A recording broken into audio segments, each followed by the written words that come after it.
everyone from Sitges International Chess Festival. My name is Angelika Valkova. And I'm Fiona Steil-Anthony, and we would like to welcome you to the highlights show of Round 5.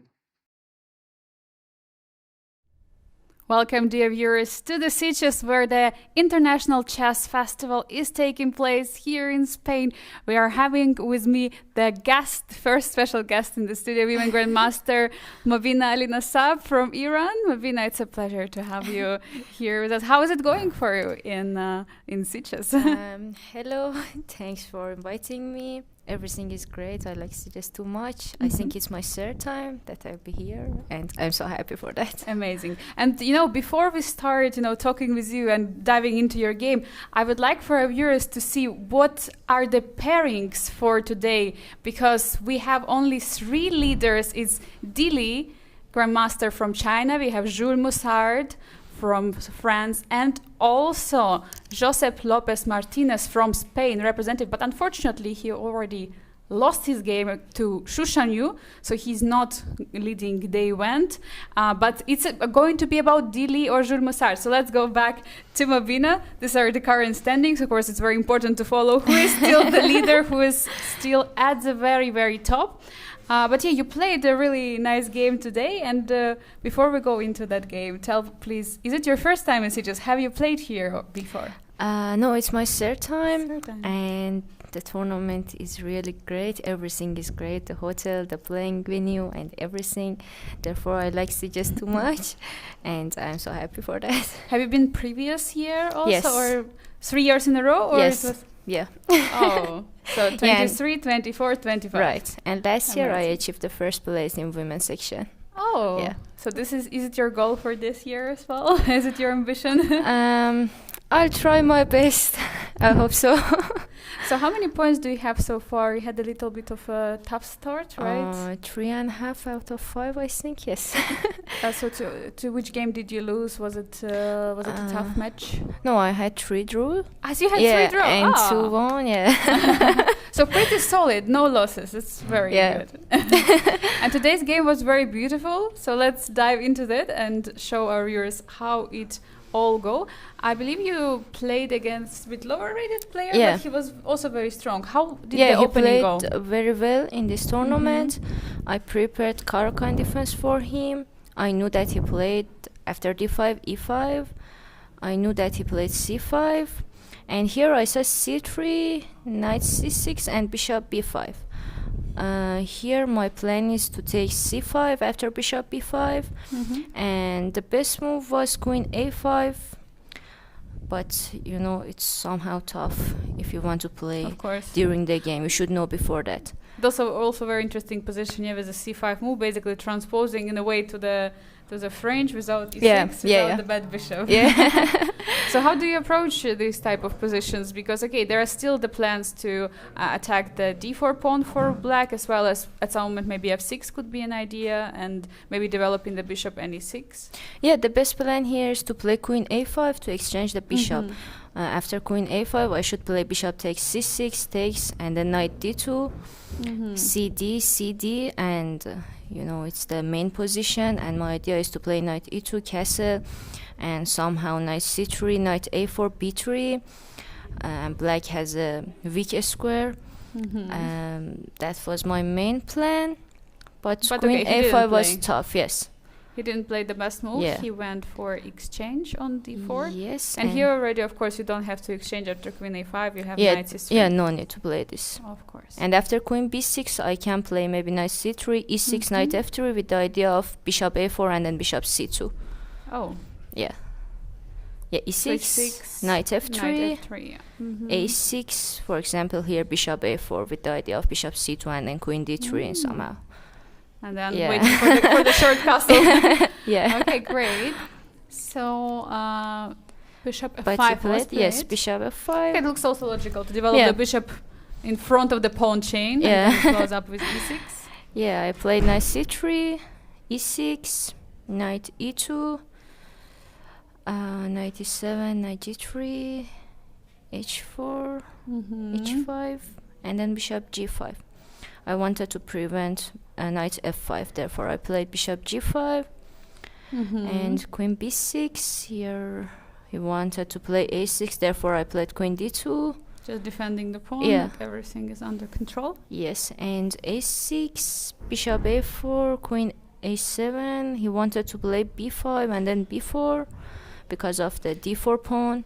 But also he has to develop the bishop and castle somehow. It's because you're castling in the next move, basically. You can castle any time. So your king is not in danger, but his king might be if you want to push somehow in the center. Yeah, I agree. Therefore, I play rook c1. Here, after b5, I wanted to take b5 with knight. You wanted to sacrifice. And after ab, bishop takes b5, a queen b6, and I saw a4. Ooh. Yeah, that was my Just idea. keeping the pressure. Yes. And now you're started to take on e7. Yes, rook c8, castle, and then takes c7, takes c6, and then rook c1. Oh, sorry, wait. Rook c8. Rook c8, yeah, yes. Rook c8. Castle. And castle, yes. And then bishop takes c7, rook takes c6, with the idea of rook c1. And I had winning position. Okay, but the best move after bishop takes b5 was, I think, f6. That was too tough. Yeah. But okay, how also to calculate all of this, and you're getting scared that there are so many pins in front of the king. Yes. So I guess that's why he didn't go for b5, right? Yeah, and I was sure that f6 was not, it's a tough move. Yeah. It's not easy. So he played rook c8, just logical move, defending. Castle. Again, after b5, I can take. Therefore, he played queen b8. b5, knight b5. Yes. Yeah, with the same story. Yeah. To prevent knight takes b5 here, I played knight e2. My idea was to play knight f4. Yes, he played b5, bishop c2. Takes. And why did he have to go to trade the rooks? Because he could do nothing. He cannot untangle, yeah? Yes. And after knight g6, I can play rook fc1. And then just put even more pressure. It's getting very tough. Because he can't play bishop e7. h5 is hanging after that. He couldn't go to the castle. Yes. So here bishop e7 is not working. He could do nothing after that. Okay, so that's why knight a7 trying somehow to trade some pieces. Yeah. And here he took with the queen. Was there any way for him to try to untangle, like with knight take? I don't think so, because after knight takes c8, I could play rook c1 with the idea of queen a5. The thing that I saw was, queen a5. Or after queen b6, I can play queen c3 easily. Or even queen c7. So yes, and then queen c7 is coming. Yeah. Okay, so queen c8 was played, but it's coming also under tempo. Yes, knight c6, knight f4, g6, knight d3. I only played How difficult is it normal. to play, close position, finding the plan? Okay, this one looks like very easy. Like you play basically every move. It plays itself, position playing itself. But generally, how difficult is it to find a plan? Yeah, it's too tough. But in this position, I just try to play move by move and without thinking about the long plan. Then when you're getting sharp position, it's completely different. Because I looked at your position, you had so much time on the clock, probably that's why you don't have to calculate so many lines. So queen b7, he's trying to defend. And okay, let's probably head to this one of the critical moments. I think here it's everything pretty much played. Okay, bishop f6 was very nice. Yes. And then you're finally open up this file, and I think this was the... Yeah, after knight f4, knight f6, here queen e5. So you calculated this idea of queen e5. So here comes very nice. Therefore, I played bishop f6. Here I saw lots of So you saw already when you played bishop f6 all this whole line. Yes. Oh, nice. And here, instead of knight d5, I saw queen takes f6. No, instead of knight d5. Sorry, knight. For you, knight takes g6 or e6? No. Here I saw queen takes f6, but after king f6, knight d7, king f5, takes f4, rook c7, and rook b8. I was not sure about the evaluation because yes, after knight d7, rook a8, I knew that I had winning position, but I didn't know how could I improve it. Yeah. Therefore, I tried to keep the queen. Of course, and then you're just attacking. You're getting free attack and. And I also saw knight takes e6. Sorry. Knight which C. one? Knight C. Yes. And after fe, rook c7 is first playable. check. Yes. And after king d8, knight takes e6 at winning position. But you could play knight c6 instead of f takes e6. Sorry, here. Yes. Knight c6. Oh, now you don't have a and check. Yes, but queen g5 is winning move, and I had winning position. Oh, yeah, beautiful. But I missed queen g5, therefore I play knight takes d5. Okay, it's more forcing, of course, and then you're winning. An exchange. Rook e1.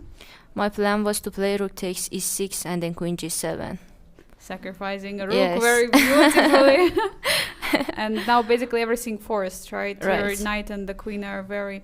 So he played king e8 here? Right? Queen g8. Queen g8, king e7, takes e6, king f8. King f8. Queen takes d5. Oh, so you're taking everything. Knight d8. And after queen takes d8... takes and knight e6. He resigned. Oh, yeah, beautiful. Getting into the pawn game. From the attack into the pawn game. Really beautiful game, and thank you so much for showing this one.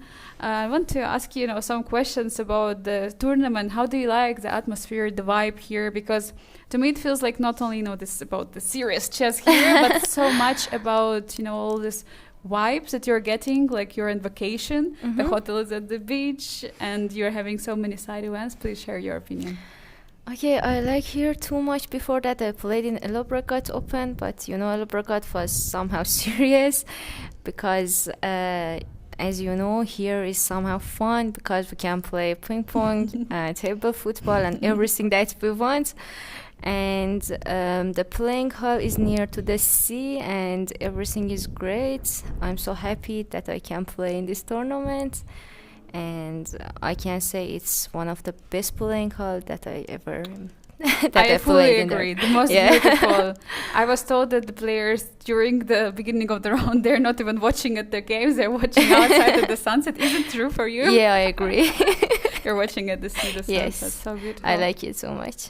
And have you participated in some side events here, or are you planning to?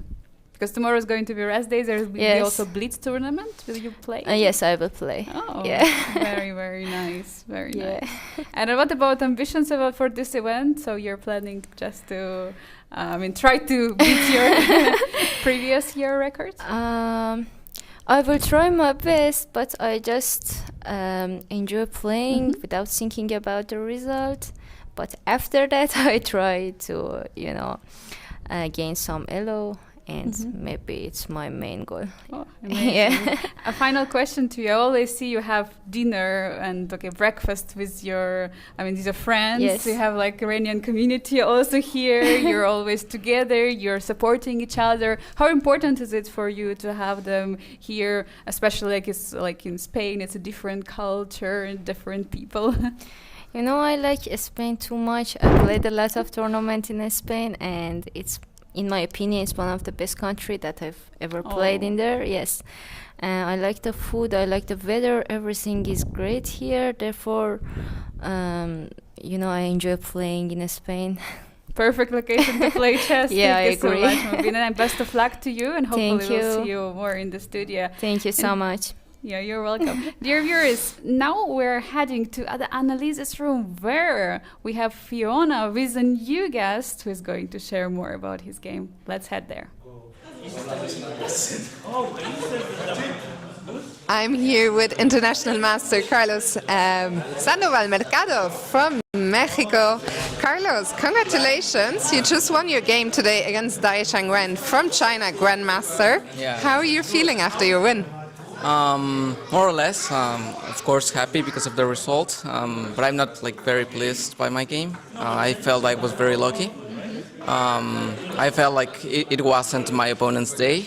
He was a bit lazy calculating some stuff. But the same happened to me. Like I was a bit more lucky. But still, winning with black against the GM is always nice, no? It's, of course, yeah, very pleasing. But yeah, a complex game. Yeah. Let's jump into your game and we'll have a bit more time to chat after. Yeah. So yeah, we played d4, knight f6, c4, e6, knight f3, bishop b4. And yeah, he went for this knight bd2 line in which, yeah, he gets this big central control after e4, d6. Is this what you had prepared for today as expected, or? Not really. I was expecting something else. To begin with, I wasn't sure if he was about to play d4 or e4. But yeah, actually, I didn't guess this opening at all. I was planning to play something else. But yeah, I think at the end it was a nice outcome from the opening in general. So yeah, here he played bishop e2, then knight f7, b4, sorry, e5, d5, a5, bishop b2. So I had some lines here on my computer on this line. So yeah, I think knight f6 is a novelty, if I'm not mistaken. And yeah, like objectively, white is a little bit better, but the position is very, very complex, and yeah, there are good chances. Can you talk a little bit, because I think we have a lot of people who are maybe beginners at chess or more amateur level, and it seems very much, I mean, this knight started here, then it came back, and it came back again. Can you talk a little bit about what the idea is? Were you just provoking the white push, and why black is losing all these tempi? Yeah, so the thing is that since it's a close position, I have this chance to go back and forth with knight. Since he doesn't have like anything concrete, there is no way to open up the position to use all this tempi. So yeah, that's why knight fd7, knight back to f6 is good. And yeah, the reason why I played knight of fd7 is to go e5 to fight for the center, and then I have to go knight f6 back to finish my development. Yeah, like I have to go bishop g4, knight bd7, and start developing my pieces. So yeah, that's basically the reason why. Yeah. Okay, so still some work to be done here. Let's continue. Yeah. Sure. So he went for short castle, bishop g4, and yeah, he went for this queen c2 move, which is the most natural from the position. So I'm pretty sure I had this on my analysis. I'm also sure there is some bishop c3, because bishop c3 is the right idea, like to make some progress with white, but I'm not sure. So there are different moments in which white can go bishop c3. But yeah, queen c2 is like the main idea. There is also h3, but then after bishop h5, bishop e6, like my bishop is going to g6 anyways. So this is why h3 is a little bit inaccurate, if I'm not mistaken. But yeah, here I think I mixed up a little bit my the move order, since I'm pretty sure knight bd7 is the move I had looked at. But yeah, I went for c6, which of course makes a lot of sense. By the way, I think instead of knight f6 there is an important game with c6, but I'm not sure who are the players. But okay, c6 also makes a lot of sense. And yeah, he finally went for this h3, which okay, I thought it makes sense if he wants to take on c6, because this is a thing he can take here. But the point is, without h3, then I can take on c6 with knights, so I can go bishop e6. Yeah, exactly. So after h3, bishop h5, d takes c6 is a thing, and then I have to take with the pawn. And after, let's say, bishop c3, I can sack the a5 pawn, which is always the thing. But yeah, these are also ideas of the position. So I was a bit more worried about knight b3, but during the game. But then when he played bishop c3, I suddenly remember like that. Yeah, this bishop c3 idea is the right one actually. So then I went for knight bd7, And I'm pretty sure the engine goes for b takes a5, which is a hard move to play for a human, since you're leaving all of the squares. He didn't go for it. He didn't grab the pawn. No, he didn't play b takes a5. But yeah, it's of course hard to go for it. And I'm sure. I think after takes, bishop g6. So the thing is that I'm also playing knight takes d5. And it's not easy to defend this threat, because of course, like queen b3, the d4 pawn is dropping, and after knight h4 also bishop takes c4 is working, because there's the bishop on h4. So he has to go bishop d3, but then knight c5, or I think rook c8 is a bit more accurate. Rook c8, and I should be fine. But he played a very logical move, rook fd1. Although, so here I go for takes, rook c8. But all of a sudden, after rook dc1, I felt like my pieces are a little bit, dump in those places. Like I couldn't find a nice way to organize my pieces here. So maybe instead of this, I felt like queen c7 was a little bit better. Which I thought about this idea, but wasn't really sure. Like rook c1, rook fc8, queen b2, queen b3. I'm not sure if this is working, because like this, like there are some stuff to calculate. Maybe queen b1. The bishop is on h5. That's why this is working. But queen c7 is also very interesting. But at the end, I went for rook c8, rook dc1. And here I went for h6. No, wait. Is this fine? Not sure. Fine, missing a tempo. No, I went for h6, So the point of h6 is that every time I go bishop g6, I can go bishop h7, and there is no knight h4. So he went for bishop d3, which makes a lot of sense, and after bishop g6, he played queen b3, which I'm not sure. The thing is that he, or at least my feeling is that he has like a lot of tempo to make progress, and I'm not sure what am I doing. Like maybe I was a bit more annoyed by knight e1, just defending the bishop, and then going queen b3 slowly, like queen d1, queen e2, or something like this. But I'm not sure about queen b3. But he was also like very sure about his ideas, so I didn't know what to expect. I went a4 because I felt like this transformation was good for me.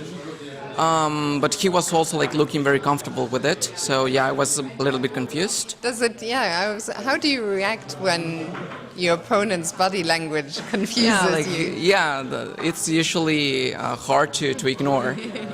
Like you always want to know like how is he feeling. But of course, like at the end you have to trust your evaluation, and if you're mistaken, then of course you will learn something. But so you were happy as well, though. At least I wasn't sure that this was so good for him. So I get what I wanted from the game, like a complex middle game with play for both sides. So So when did it start turning for him? So here I went for knight f4, bishop f1, which I already felt like this is a little bit inaccurate. Maybe bishop b5. I'm not sure if this is better objectively, but at least from a practical point of view, I felt this is a little bit better. And after knight b6, queen b3, for example, or something like this, because after bishop f1, I get to play this f5 move. Like stopping g3, which is the natural follow-up for white. So like if I don't go f5, then I think after g3 he should be a little bit better. And f5 looks very tempting. F5 is very tempting. And after I think he went for a queen b3 check first, king h8. Okay, so I was expecting something like this, or even something like pawn takes without the check and queen a7 or something like this, queen b5. But he went for this, and but instead of taking, he went for a very strange line. Let me recall how it went. There's something I'm missing. You want me to check? Yeah, because he went for some queenie check. two. Real But yeah, please. Real fast. Yeah, maybe the bishop is on b2 already here. Yeah, you check. Yeah, I'm pretty sure the bishop is on b2, but I can't recall when did he. Yeah, like in all of this, the bishop is on b2 already. Yeah, in some analysis, I had my bishop on c3. So yeah, after f5, yeah, so he went for queen e3, which is very, very strange. I think he took first. Yeah, went for rook c1, queen d8, no, queen e8, which is also, I felt this was helping me, like I get to play queen g6 and so on. So, but yeah, he then went for queen e3, which felt like very, very strange for me. I wasn't really getting more and more confident at this point. Like I was feeling like maybe I don't understand a clue about chess, but yeah, this feels like very good for me. And yeah, here I simply take and go d5 and just like try to continue with my initiative, and then yeah, after Your center is looking very good now. yeah, it's the center. It's also playing against the bishop. It's going for bishop e4, queen g6. So yeah, I have full control of the game. And yeah, here maybe I have something better objectively. Like I wasn't completely pleased by the way I continued. But like this is the practical way to do the things. So like simply taking, going bishop e4, queen g6, and just You're dominating all over the board, yeah? Exactly. This is why I simply go for it without much calculation. He wasn't able to put much resistance from here, yeah? So after 91, so I'm pretty sure I should have something better, but I'm not sure. Like I went for queen h5, which feels very natural, but okay. So he went for f3, bishop d5. I was also thinking about knight h3, but I don't think it's necessary. Not necessary. Yeah. So after bishop d5, queen c2. Yeah, I went for this queen g5. So yeah, like here I should be much better, but at some point I think I slipped the advantage here. He has queen g4, and I'm not sure how am I converting here, if I have any advantage. And he didn't find queen g4? Yeah, but surprisingly he went for knight xf3, which loses in the spot after. Yeah. Like I'm not sure if he thought he had some queen takes g7 sacrifice, but always the knight on h5 is defending g7. So yeah. But it's nice to finish in such a way with rook f3. Rook f3. Yeah. I have this queen g3, bishop takes f3, and yeah, I'm win of course. But yeah, like my feeling was that queen g4 was very simple, and yeah, I was trying to look for a way to complicate matters, because I'm not sure I still have an advantage in this position.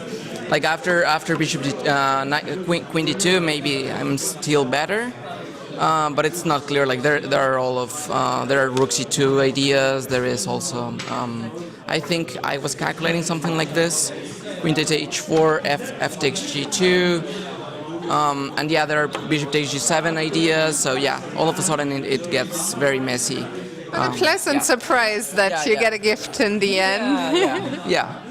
And with that win, you moved to 4.5 out of 5 at the halfway point. That's a great score, no? Yeah, it's great, yeah. And how do you reflect on your play, on your mood during the first half of the tournament? I think I've been, like in general, in every game I have been struggling a little bit. But okay, maybe it's a good sign that I'm also having some luck in the tournament. Well, So, yeah. you're also playing energetically. You're bringing a lot of energy to this. Yeah, I was trying to get a game like this against him because I know he's also like a very solid player. So yeah, I wanted to look for the full point. So yeah, I'm also happy for that. And you found it. Carlos, let me ask you, you told me you're playing here with your girlfriend who's also playing in the A group. Yeah. How is it to be playing here in Sitges together? Oh, it's very, very fun. We've been together for a while, and we also like play together tournaments. And yeah, we love the having the beach here. So yeah, it's very nice to be here. It's very romantic. Yeah. What does a typical day look like for you guys? Well, we're not staying at the hotel, so we are somewhere around like 40 minutes walking because we In Sitges. in Sitges, yeah. And yeah, it's been so it's mainly sleeping because we are also very tired. We came from playing another tournament, so we are also very tired. We sleep, we eat, we have fun, we analyze. Do you prepare together? Yeah. We also prepare together. But yeah, that's. The good news is tomorrow is a rest day, so plenty of time to sleep and do some nice things. Yeah. Carlos, thank you so much for your time. Congrats on the win again, and best of luck, and enjoy the rest day. Thank you. And we are going to head back to the studio with Angelica. Thank you so much, Fiona, for this nice interview from the analysis room. We are back to the studio where I am having probably one of the leaders after this round. We will see it, maybe. Grandmaster Shushan, you welcome to the studio. Thank you. So today you won against one of the leaders, Josep Lopez Martinez. Coming into the round, I mean, putting yourself up to the opponent. How did you make you feel, or how did you approach your preparation? As always, I prepared a lot for today's game. I know every round you prepare a lot. Yeah, especially for this game because I know I have to win to catch the leaderboard. And yeah, today I prepared a lot, and even after the third move, I think I already lost my control after some knight f6, usually b6 lines, and so let's go right into the game to see. Go. By the way, meanwhile, we see on the screen in the playing hall there is still a battle on the first board. If there will be a draw, then you will be one of the leaders. But if not, we'll see. I think my friend is on the fair or not. You have such a huge Chinese community here, like all top boards occupied. They're all my friends. We were born in same years. So. What do you think are his chances? Okay, we can talk also about his game a bit later. But what? Later. Okay. Let's head to the opening which you had. So knight f3. Even here, you said you had to start the thing. But always normal. I checked this line before 10 years ago also. Really? So I know all the stuff. So 10 years ago you checked the line, and now you still know all the stuff. I forget some things happened yesterday. Because I think few days ago, like Ding Liren played a game against Bu Xiangzhi, and they also played on this line. So I have some fresh memory. So I just go for bishop g2, and all this line are normal. And after queen d4, knight c6, queen f4, just I'm gonna play rook d1, just leave the line to rook and castle, b3 castle. And I think here maybe I should go g4 or some point. I really like these ideas because I didn't find any ideas for black to fight on center or a6 b5. I think it's just too slow. So. You've had so many nice ideas in the games. You had some with the h5, h4, rook h5 in one of the earlier rounds. Yesterday, by the way, your friend Dili played rook g1, g4, g5. It's nice ideas. I think I checked this line before, so I knew some g4, g5 ideas. So it's easy for me to play. I just check it's possible or not.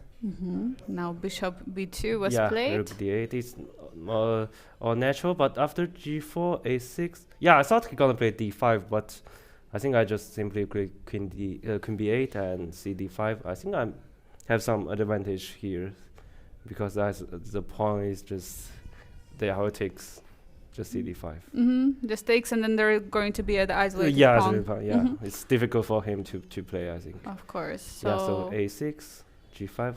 Yeah, here 98. I don't think it's a good move. I think he should go for 97, and I will go for H4 anyway. So instead of 98, 97. Yeah. Then knight CE5 or knight E5, but try to exchange some pieces, but it's still his dangerous position for looks him. a bit cramped with the pieces there, not so much space. Yeah, Queen on but B8. yeah, I mean even after 97, I think it's still very dangerous for him. I'm gonna play 94, H4, H5. Yeah, it's very easy for me to play. And here B5, I think. Yeah, I think he just lost control. He can't find the ideas to fight back. Yeah, because it's also very difficult. All his pieces are on the queen side. How to defend? Yeah. It's really hard for him to play. And I just have one ideas with H5, G6. Yeah, it's very easy for me. I just took here. It's tough to stop everything. Yeah, here I just took the pawn. Took, and. I know here I must win it here, but yeah, maybe but after. How, but how? Yeah. It's always a question, the conversion, right? Yeah. I know I can win, but yeah, I know the computers must show +3 or plus some. Of course. So I just go for it.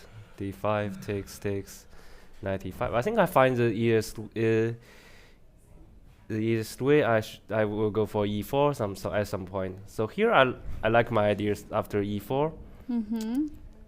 No, sorry, after bishop C3. Yeah, rook C3. Rook C8, and E4. then E4. Yeah. First I saw knight C2 and then rook C1, bishop B5, bishop B5. Yeah, rook C2. Sorry, first you take, of course. Yeah, I saw rook A4. That's what I missed actually. Ooh. Yeah, takes bishop A4 and rook C1, bishop C2, and takes D4. And D4 at the end of the line. Yeah, I mean bishop B4 could play, but.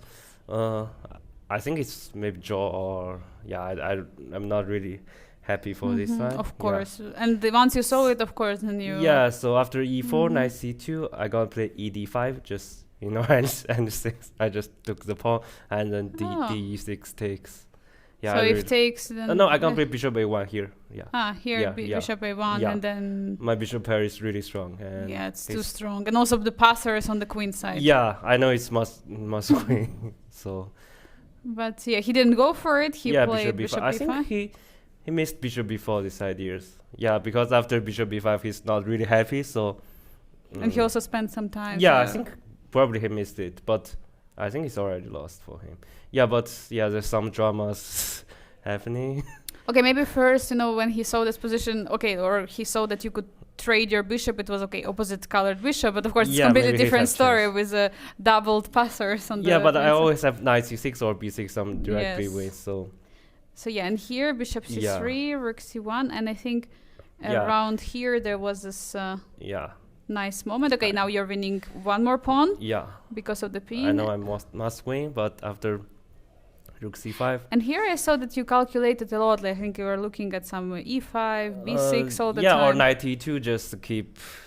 But B6 I have to go. Of course, B6, and it's a brilliant move according to the chess.com computer. Yeah, but after rook C5, the dramas happen. So I actually missed some lines. Yeah, I thought I could go with knight E2, then bishop B4. Then takes and E5 and just B7 and knight C3. Just move the knight to get the win. But I thought you like adventures. And here after rook C5 I think why didn't play rook C3? It's just so easy. Win. Yeah, so easy. But took a few minutes and after here E5 rook D3. Oh, that's what I missed. Yeah, and then drama happens. The plan is to stop the I actually missed this move. So, but it's still win for me. But luckily for you, it's winning. Yeah, but it was very lucky. I didn't imagine the rook D3 move. So, So take, and okay, of course your pawns are very it's dangerous. still winning, but it's after rook C3 just not that good. But okay, just very quickly showing, of course, just bringing the king. Bring the king, and king D5, king king C5. D5, king C5, bishop B5, and promotion. Wow. Yeah.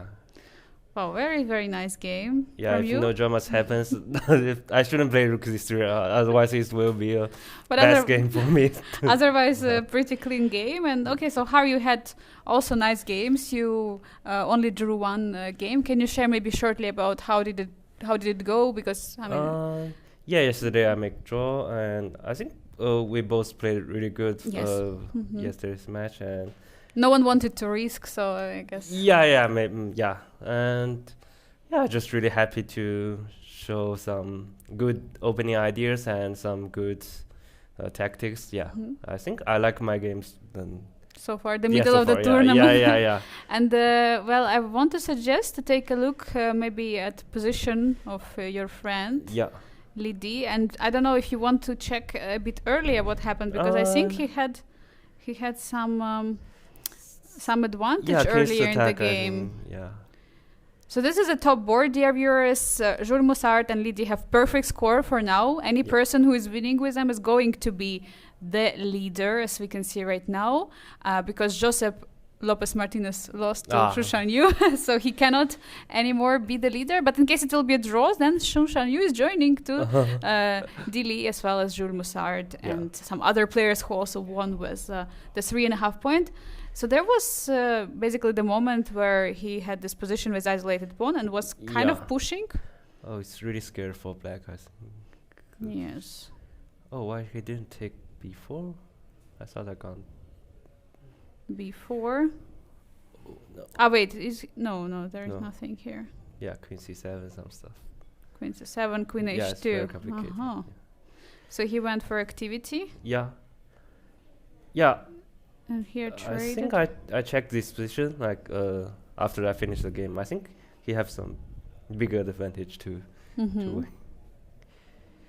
Bishop d7. Yeah. And here some. Yeah, a5 is good move to play a4 and trade some pawns and keep white pawns on white on the. And we have knight against the bishop in this rook endgame. Do you think also that helps black in a way to hold to? Yeah, because black pawn? always have a4 to change everything. So let's just quickly look what happened. So the pawn was taken, so extra pawn. Yeah, but the a4 always on the. So some checks, bringing the king. Yeah. And this is the current position. So the rook is under attack. No, and also there might be some problems with the knight. Yeah, black's trying. He can't play rook d6, I think. Like if rook h6, he can't play rook d6. Knight is a bit. You have to give a check probably. Check bishop f7. Yeah. Knight is. And really knight dangerous. c5, rook c6. Yeah. Wow. Well, maybe. Wait. So what does it mean? That you cannot go on the 6th rank? Then you have to go rook c4 and then knight c5 somehow. Yeah, but bishop b5. Oh, sorry. Yeah. I think black is the one who is pushing now. Rook c7, king d6, rook a7, bishop e2. Wait, how do you untangle here? Rook a7? Yeah, bishop e2, just. Oh, and then the pawns are in a perfect color for the bishop. Okay. Yeah, white should take this serious. It's could be in trouble. So current position is bishop on e8. Let's check maybe some other moves. Maybe first rook c7 without this rook c4 adventures. King now king d6. And now rook h7. Yeah, you got one tempo. Yeah. So no, bishop d6. That's how you can lose. Oh no. So rook g7 then. Rook g7 and then maybe to get out with a knight somehow. Either through probably through c7. b5. Yeah. But again, these pawns are on the light squares. Yeah, I think white can't win anymore as its current position. I just. Yes. Yeah, white must take serious for this position. Oh, he played rook g7, I think. Oh no. 1 second. Did no. he play? No, he didn't. It was okay. Now he's going to play a move. We'll see. Yeah. With the time taking down. Time. Yeah, it's dangerous for him. Yesterday he joined us in the broadcast. Really? Yeah. Yeah, he won the game, and we had the talk, for a while. We were discussing his games, Yeah. his experiences, Sitges. And then towards the end of our conversation, he's saying, it's like in China, we have this tradition that usually you lose on birthday. And I was like, you have a birthday? Yeah. We had birthday yesterday. Oh, And really? I don't know this tradition. It's very interesting. Yeah. Yeah, he was saying, there is such. Yeah, Normally, you yes, play there was. badly on your birthday and lose. And Yeah, probably you want to celebrate for your birthday and exactly. So Yeah. yesterday, and he told that also last year he was here Yeah, celebrating 25-year-old, and Yeah. this year 26. So. Have you had dinner with him? Did you also participate in celebration? we so have to lunch say? together. My mom Lunch. cooked some stuff for us. Yeah. Really? Yeah. Some Some Chinese. Chinese noodles. Yeah. Really? So you Yeah. brought some food with you, or you're No, we buying buy here? We just buy Oh, here. We have nice that's kitchen. great. Yeah. That's great that you Yes. come here, you enjoy cuisines here, and as well as you're bringing some of your traditional. Yeah, some traditional. food. In birthday, we like for Shanxi province, where I was born. We have the tradition like when you're birthday man, you will get the noodles. So. And which noodles with which meat, or with what are these noodles? Yeah, just noodles. Noodles Just is noodles. important for us. Yeah. Was he happy? Maybe these noodles helped him to win the game Yeah, yesterday. hopefully. But yeah, yesterday he played really good. Actually, I think. The It was a game is- brilliant game. Also, Yeah. he played the novelty, so it was 2-in-1. Yeah, He played the yeah. Rook G1, G4 novelty, and Yeah, he didn't celebrate for his birthday. He just win the game. that was his celebration. Yeah. Okay, I see. So now did he play a move, by the way? Sorry. No, he's still thinking. I think. Rook B6 was played. Okay, and now Rook B6. What's the B6. point after Rook D6? No, I think Rook B7 and King D8, Rook B8 is. I think they will make a draw after King E7, Rook B7. Just a and natural check. you cannot play King F6. I think it's risky for him. Mm-hmm. Yeah, or not. Knight. Knight. Yeah, knight. Wait, Knight C5, Rook C6. I have Rook B5. Ah. Yeah, so Knight C5 is Okay, but it's a little bit tricky because you're putting your rook under the bishop, Yeah, but there is nothing, yeah? Yeah, there's nothing. I think. Yeah, I think they will make a draw like after Rook B8. Just check. Yeah, check. But probably both of them should be happy because earlier in the game, Jules was the one who was a bit Yeah, I think suffering. he's really in big trouble actually. Yes. As a move I mean, some in movement. the when there was this position where the Rook H1 happened. Yeah. So we can also go one more time to that moment, Rook H1, where the queens were on the board. Yeah. Maybe what do you think? He shouldn't have traded maybe the queens, or? Yeah, but it's very safe. I mean, I have Queen G7. Mm-hmm. Then what do you think he have missed? I think he should go Rook C1. I think after Bishop D7. Here Bishop D7, Rook Yeah. C1. Yeah, I think this could be the best move. Rook C8, then Rook DC2. Okay. I For can't some reason. take all and Knight C6. I think it's really dangerous. At least looks for me it's dangerous.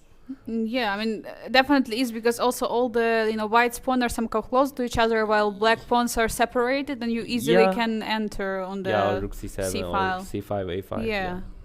Yeah, likewise, position. Yeah, looks like this. So, okay, coming to the current position. Let's see. Oh, so some moves are played. So Bishop B5 after Rook Yeah. B6. So again, targeting that knight. Didn't want to go for the repetition. Did you expect Bishop B5? No, I have missed this move. So But what does he want? Does he want to go Rook D6 I still? think I'm gonna play Knight C7, Bishop D3, King D2. And Rook C5? the King bishop is D2, going yeah, to yeah. hang. I think he's gonna play Bishop D3 check, Mhm. King D2, King B2. King D2. King Yeah, D2. King There are B2, no C7, checks. yeah, There are no some checks. checkmate. Mm-hmm. Rook D7 and King E3. Mm-hmm. Bringing the king back. Yeah. No, I'm afraid I'm gonna lose for white side. Also, he's Yeah, I low like on the this one. clock. Yeah, 9 yeah, yeah. minutes. It's very, very tricky. This. Well, tricky position, but okay, Yeah. we still think most likely result was going to be a draw, and Yeah, probably. probably you're going to co-lead together the tournament after this. No, of course I hope my friends win, but yeah. And Shushan Yu is now you have 4.5 points. Yeah. Tomorrow is a rest day. Tonight is a party. Are you going to participate? Are you going to go for the chess party? Maybe not. Oh no. Yeah, but yeah, you're not party person. No, I really like party, but not during the tournament. I think After. After I will. Okay, so we have to speak to organizers to have a party after the last I round. think Oscar already organized the Amazing. party. Okay, especially if there is something to celebrate. Yeah. All right. Thank you so much, Thank Shushan you. Yu, for joining, for showing your game, sharing your thoughts on the top match. And tomorrow, have a great rest and also best of luck for the round 6. Thank you so much. And now, dear viewers, we're heading to Fiona, who is ready with another interview. Welcome back. We're here in the analysis room and we're doing something completely new, as you guys can see. I'm joined by a lovely group of people who are not just playing here, but they are streaming their events. You probably know most of them, but Zach, Kostya, Matt and Anushka. Before we start a little chat, I'm going to ask each of you, how did it go today? I won my first game. That's very exciting. Congratulations. How does it feel? Feels amazing. I was so worried that I was going to go into the rest day on a loss or a draw, but it was the best kind of win that I could have gotten, so I feel really good. Maybe we'll get you back later on to show us the game in a different segment. I know everyone's hungry, but Matt, I think today didn't go... It didn't go so well today, but it was a really interesting game, and you learn from every loss, so it's all good. Do you feel the saying is true, either you win or you learn? Yeah. I mean, that's what I tell myself. And Kostya, we chatted yesterday, and today went well again. Yeah, I won a beautiful game. Lots of calculation. It was very difficult. Yesterday I missed a win in the calculation. Today I feel like I made up for it, so I'm very happy. Fantastic. And one man over there who's been hanging out with me for a few hours, he finished so quickly today. Zach, tell us what happened. Yeah, it was a very short game. It was psychological warfare on the board, and I'm just happy I got out early to talk to you for 2 hours. You kept it not. I don't think it was a talk. You were grilling me. It was an interrogation. We were catching up. Zach, you talk about psychological warfare at the board. What does that look like? What do you do to apply psychological pressure on your opponent? Oh, it's very simple. My opponent played Sicilian earlier on in this tournament, round 1, and that game is on the Sitges website. And I prepared all morning, all evening, even sparring with this guy in that opening. And I come to the board, 1e4, and he plays 1e5. And the psychological warfare part of it is that knight f3, knight c6, and I go d4, the Scotch, which I have never played over the board, and never in my life, really. So psychological warfare, you could see it psychologically on his face. He was totally distraught, and it helped me get an early win for that game. And he crumbled within mere hours. I mean, he told me after the game it was his absolute first time playing the Scotch with the black. It was my first time too, so we were just beginners at the board, theory out the window, and from there on you can let yourself have a little fun. So we talk about preparation, which didn't land. You guys all staying at apartments, right? You're staying together, you're creating content, you're preparing.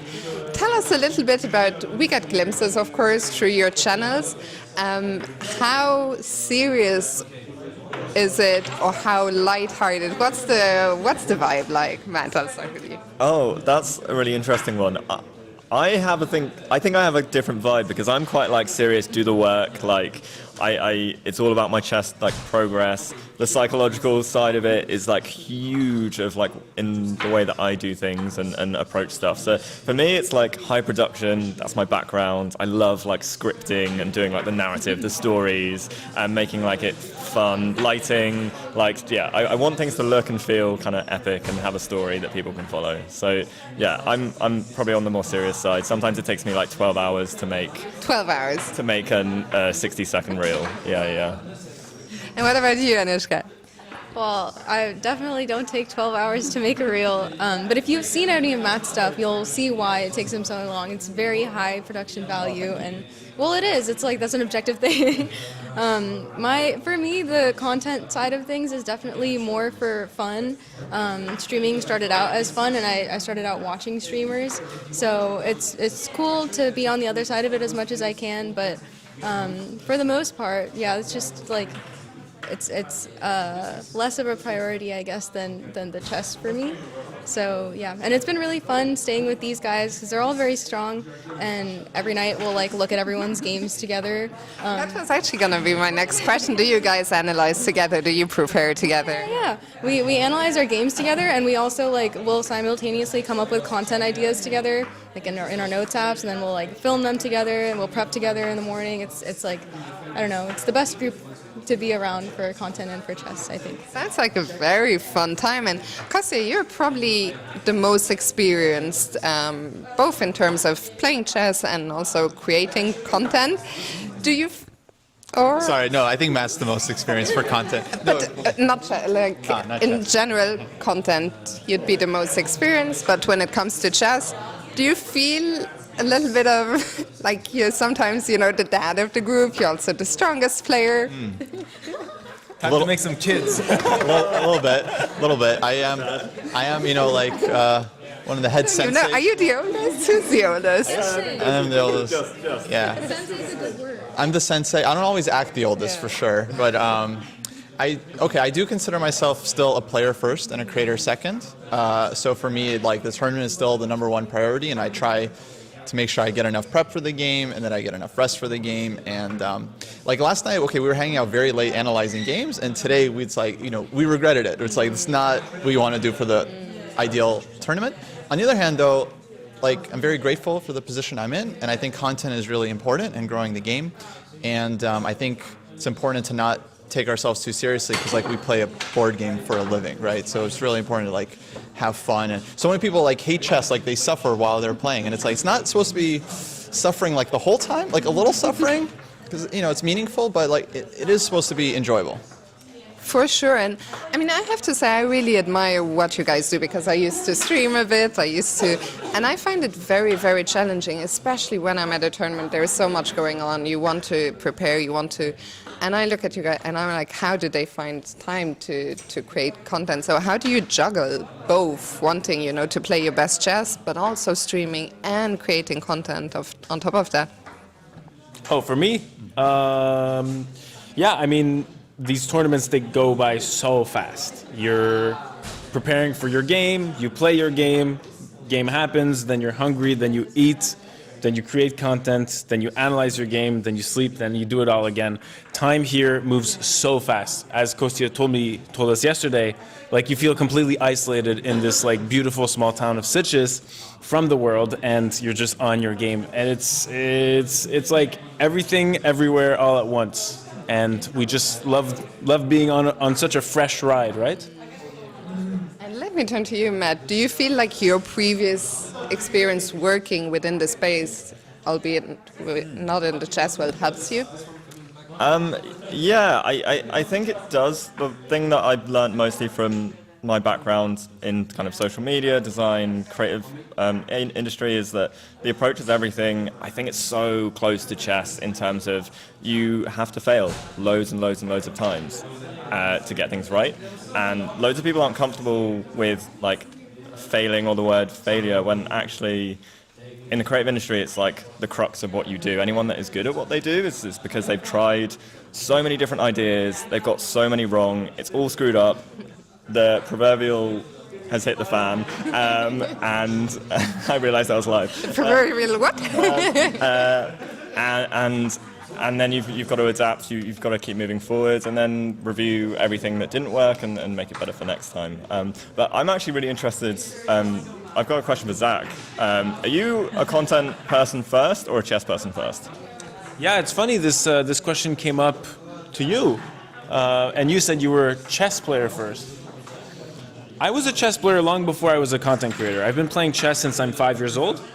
However, I kind of quit chess in this pandemic-y kind of time in which I started creating content where I was already creating content, and then content took over. So then content was like more than classical tournament chess. And now I'm full on classical tournament chess since August 2023. So it's been more than 2 years that I've been like on this chess grind and simultaneously doing this content creation. So I would say I'm 50-50 both. But if I had to choose, I would say I'm like 51% chess, because I'm also doing things on the back end that are so chess. Like I'm training chess when there are no cameras, and my life is all chess. Content creation, I'm playing chess, right? I'm analyzing my games, even though it's for a YouTube video. So the chess is really that background that serves the content. You're still so young. What's your goal with the chess and with the content creation? Oh, it's just to make a living out of it, and more than that, to fill my pockets. You guys are laughing because there's no money in chess. But I think there's this new generation, you know, this new era where money is coming rapidly into chess. You've told me yourself today that there are opportunities today that didn't exist 20 years ago, 30 years ago. And we're seeing the players at the top right now reaping the rewards with this new money flowing in. And I think it's going to trickle down to many, many more people for many, many more opportunities in the future. So I'm very excited for the future of chess. For I think the first time in history we can say the future of chess looks bright, money-wise. If I could add to that, I feel like when I started doing content like many years ago, I was like writing articles. There was no streaming. Chess on YouTube like wasn't really a thing. So basically, if you weren't a professional player, you had to earn your living through teaching kids, teaching in schools, private lessons. And then in the last several years, it's just like now you actually don't have to teach to make a living. It's still like one of the major ways, but now you actually could be a creator and do other stuff. So it's, yeah, changed dramatically. And if I turn over to that side in terms of goals, both chess or content-wise? I think I'm kind of a little bit different because I have a separate career that has absolutely nothing to do with chess. Which is? I do research, so I work in a lab, and it's, you know, there's not a whole lot of money in that industry either, but I love it, and it's definitely like my first love. But then I found chess, and chess is like my second love, and I also like content creation. I also like consuming a lot of content. I watch a lot of content, so it's just like really fun for me to be part of this world and like meet and hang out with and be friends with the people that I like looked up to for so long. So I think my goals are less, I don't know if I can necessarily make a lucrative career out of any of these things, but like how lucky am I to have two things in my life that I know that I love, so I just want my life to be as rich with both of them as possible. Just like pack in as much of that as I can before I like, you know, can't do it anymore. Yeah. I feel in that regard all of us around this table are very fortunate to be doing something that we are passionate about. And just I want to pick up on, you said you found chess. How did you find chess? Okay, so I was on Twitch before chess kind of blew up, and then when PogChamps happened, I was in high school. I was like, oh, okay. That's not. That's okay. See, I'm not used to any of this. So yeah, when PogChamps happened, that's when I like started like thinking it was interesting. But I would watch video games on Twitch all the time and never actually play them. Like I've never played GTA or anything like that, but I used to just consume the content. And I think I was always scared to play chess, even like online against people. So I'd like played a couple of bots, and then I never touched it again. And it wasn't until 2023 when I started meeting more people and like friends who were playing chess a lot online and in tournaments. And one of my closest friends encouraged me, and he was like, I think that if you try to play chess, if you like let yourself like let go of that fear and play against real people, I think you could actually be really good at it. So yeah, I started playing then obsessively online, and then a year later obsessively over the board, and I hope I never stop. That's it. Fantastic. Do you think he'll ever stop, Matt? Not a chance. Like, I think it's such an obsession. It really does take hold. And a lot of people ask me like, oh, should I get into chess? And I'm like, I don't know if you want to do that to yourself. Like, when you really get in, you get in. Like, it's great, it's fantastic, and like we are all so privileged and in this unique position. Like Anushka is like now one of my really, really good friends, and like I've started building relationships with all these people, and it's genuinely the best thing. I love the community and like the collaborative aspect of all of this stuff. Like you get to know people, you can make like videos or reels with them, you can play chess, you analyze games, you get knowledge from people that are like I would never have an opportunity outside of the content world to get knowledge from an international master on my chess game. Like, it's crazy. Kostya's just like, oh yeah, you know, it's fine. Like, we do this, this, and this. We get the Peppa Bear. Yeah, literally, and it's insane. Like, and it's just it's so awesome. I can't get enough, and I'm just gonna keep trying to do it as long as I can, really, and we'll see how it goes. It's quite the world. Speaking from experience, stumbled into it very early, and never looked back. It's such a, and you mentioned community, which really resonates with me. It's been a big part of, why I'm still here, why I will probably never leave the chess world. And I think community is a big word here in Sitges, actually at this event. Is it all of your first time here in Sitges? No, I played 2 years ago. It was super fun. First time. What makes this tournament special, in your opinion? And let's start over there with Zach. Well, the way I knew about this tournament was from pure rumors. And they were all good rumors. Most of them came from Kostya and talking about the Serrano sliced ham that they serve. So, a lot of the food attracted me here. And then I also figured out that there's really... Did it deliver? The food here is sensational. If there's one person that knows all the good rumors, it's this guy. Where does that come from? I don't know anything. And Kostya, what was it like returning here? Is it as good as you remember? Is it better? What was it like coming back? I actually think it is better this time around. I mean, I think Oscar, the main organizer, is a fantastic organizer, and I think he genuinely tries to put on a good tournament and tries to improve it year after year.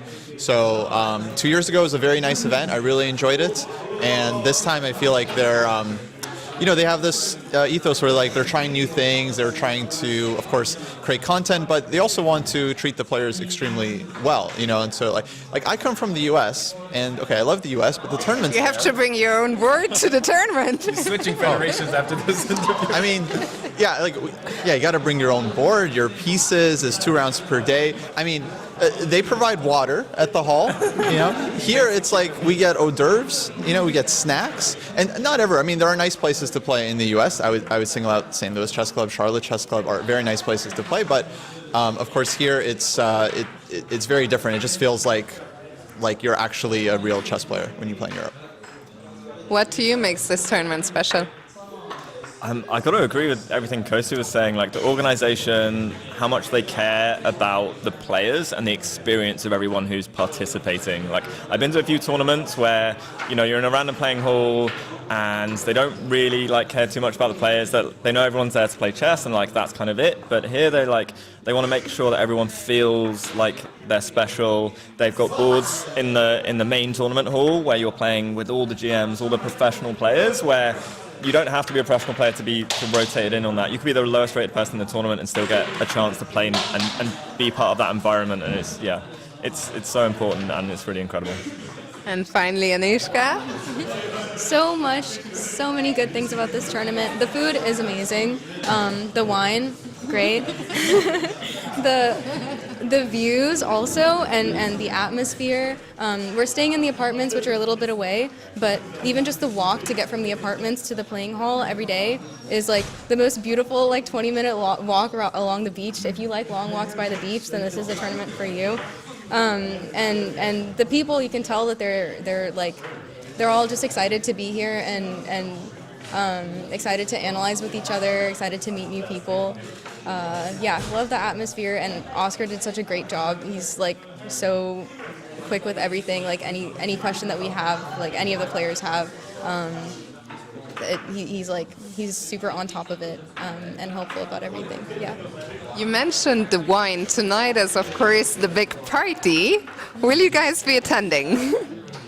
I mean, it would be rude not to. Yes. I mean, if you force my hand. Officially, I will be preparing for the next game. Okay, we'll see about that later. Yeah, off the record. And finally, tomorrow's a rest day. I love a rest day in a tournament, especially open tournaments. They are so rare. How will you guys be spending it? You know what? I think it's going to be another full-on day of some content creation, to be honest. I think it's not a rest day for us, it'll be a content day. You guys don't even know, but we also have meetings in the morning where we discuss what content we want to create and so on. We were like, maybe tomorrow we can put a chessboard on the beach for the content creators and kind of film them. So not 100% decided yet, but there's a possibility of a chessboard appearing on the beach. What are you looking forward to on the rest day tomorrow? Oh yeah, same thing. No rest for the wicked. So we'll just be filming reels and Twitch and YouTube stuff all day. So look out for that. Any rest over here or no? No, like it's no joke. We're literally calling it content day in our chats. Like it's not a rest day. It's all one big collaborative experience. It's great. What's the question? Interviewer? What will you be doing on your rest day What tomorrow? am I doing? Resting. On the rest day. A man with sense. Guys, it's been such a pleasure. I look forward to seeing you all at the party later on. Maybe we'll have Anushka back to show us her game. We'll discuss that. But it's been an absolute pleasure having you here. It is an absolute pleasure having you in the tournament. I really admire all of your work and the dedication and the passion you put into delivering your content. And we are gonna head back now, and we're gonna. No, we're not gonna head back. Can I just add one thing since we're stalling? There's not a lot of places in the world you can play during this time, December, that aren't very cold. And that's maybe my favorite thing about this tournament is that it happens in a very cold time of the year, but it's quite warm here in Spain. And so, yeah, it's better than being at home. Today was a little rainy, but I think it's getting better tomorrow. Would any of you go for a swim? 100%. I brought my trunks. It's happening. Is that happening? I have 2 swimsuits. There also might be some getting pushed into the pool content. Yeah. We've big plans. Whether I like it or not. Yeah, I think there's like a hot tub at the apartment. It's a kids pool. No, kids pool. Okay. I thought in here, I think there's some good stuff like a sauna. Sauna. Are they invited? I mean, A little wellness content day. Wellness content. Okay. Yeah, you can branch out. I mean, chess and a sauna could work, I'm pretty sure. Like, no? I have an idea. Yeah. Straight up. That's how we function, but that's how we function, though. That's how we function. Spill the beans. Yeah, you get an idea, you put it in the vault, in the notes app, and then on execution day, you execute. No, I don't divulge. I think it was a sauna thing. I think that was the last thing. I think it was a sauna. I've got an idea. But yeah. Okay, we got it. Okay, we'll pick your brain off air. But for now, we're gonna take a look at the cooking masterclass that was happening here. A lot of side events. Once again, thanks to all of you guys. Pleasure, and I'll see you at the party later on. Over to the cook.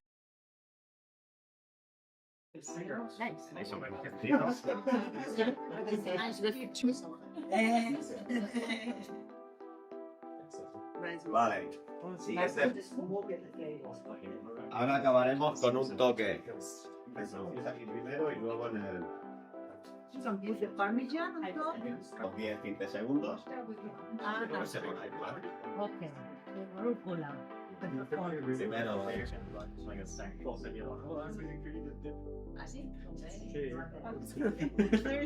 Vale, el último paso le pondremos la especie. For you.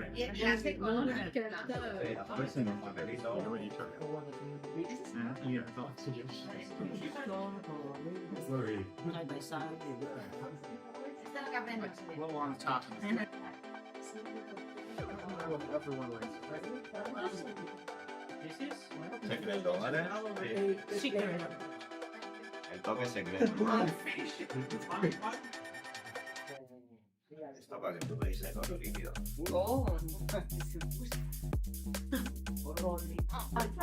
Siempre a la hora de probar las especificaciones y todos los ingredientes del público para él. Pero espérate que un punto de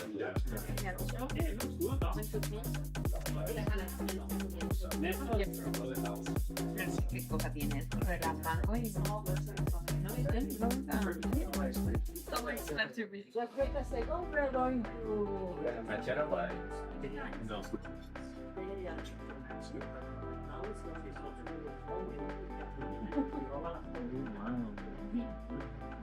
Okay.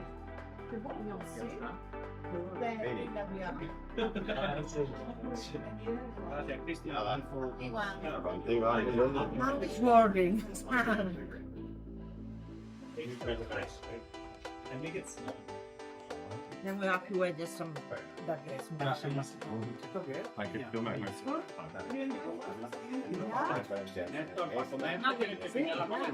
Let's try to mix all the certifications, all the ingredients to all the flavors. Welcome back to the studio, dear viewers. I hope you enjoyed these highlights from the cooking masterclass. Meanwhile, the game finished, the top board finished in a draw. Yes. Grandmaster Delis again with us after yesterday.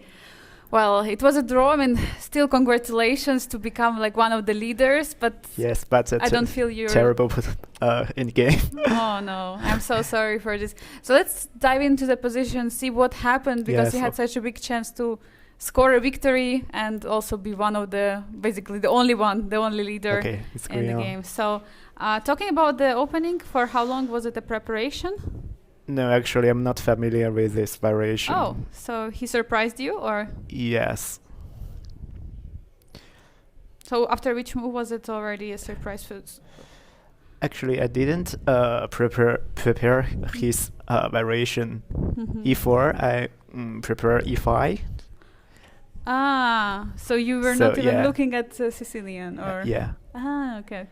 So yeah, he surprised, by the way, many players in the first game. I think he also played some very weird opening to get out of the preparation, but of course it was against lower rated opponent. Of course, it was somewhat different. And what would you say was the first critical moment in the game? Probably b3 or. So no. Not knight c3, probably b3. Ah, sorry, I not was knight c3 here. Yes, I was calculating bishop on b2 or bishop on g5. That is two different plan, so I'm not sure. Yeah, but you went for the g5, so you think you should have gone for bishop b2 rather? Or I'm not sure. Not sure. Yeah. Well, okay, it looks like you got a great position after bishop g5, because he's somewhat pinned and he has to make some weaknesses to kick your bishop out.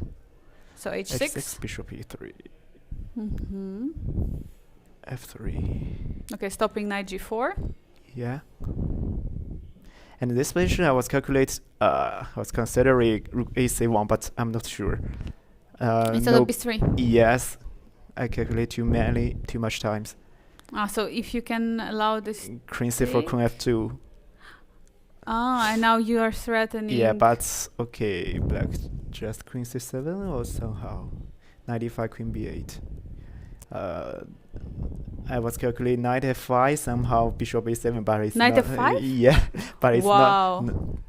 What is but it's not working. It's not working. Okay. But yeah, interesting lines. So then at the end you decided to defend the pawn, just not to create any... b3, b5, I also set a rook a1. Again, rook a1, so now take. Queen c4 and queen b2, probably, I'm not sure. And now again queen has to go back. Yes. Now knight d5. I'm not sure. Queen b2, after queen b2, black has some other idea. Maybe instead of queen c7, yeah. Queen d3 or somehow.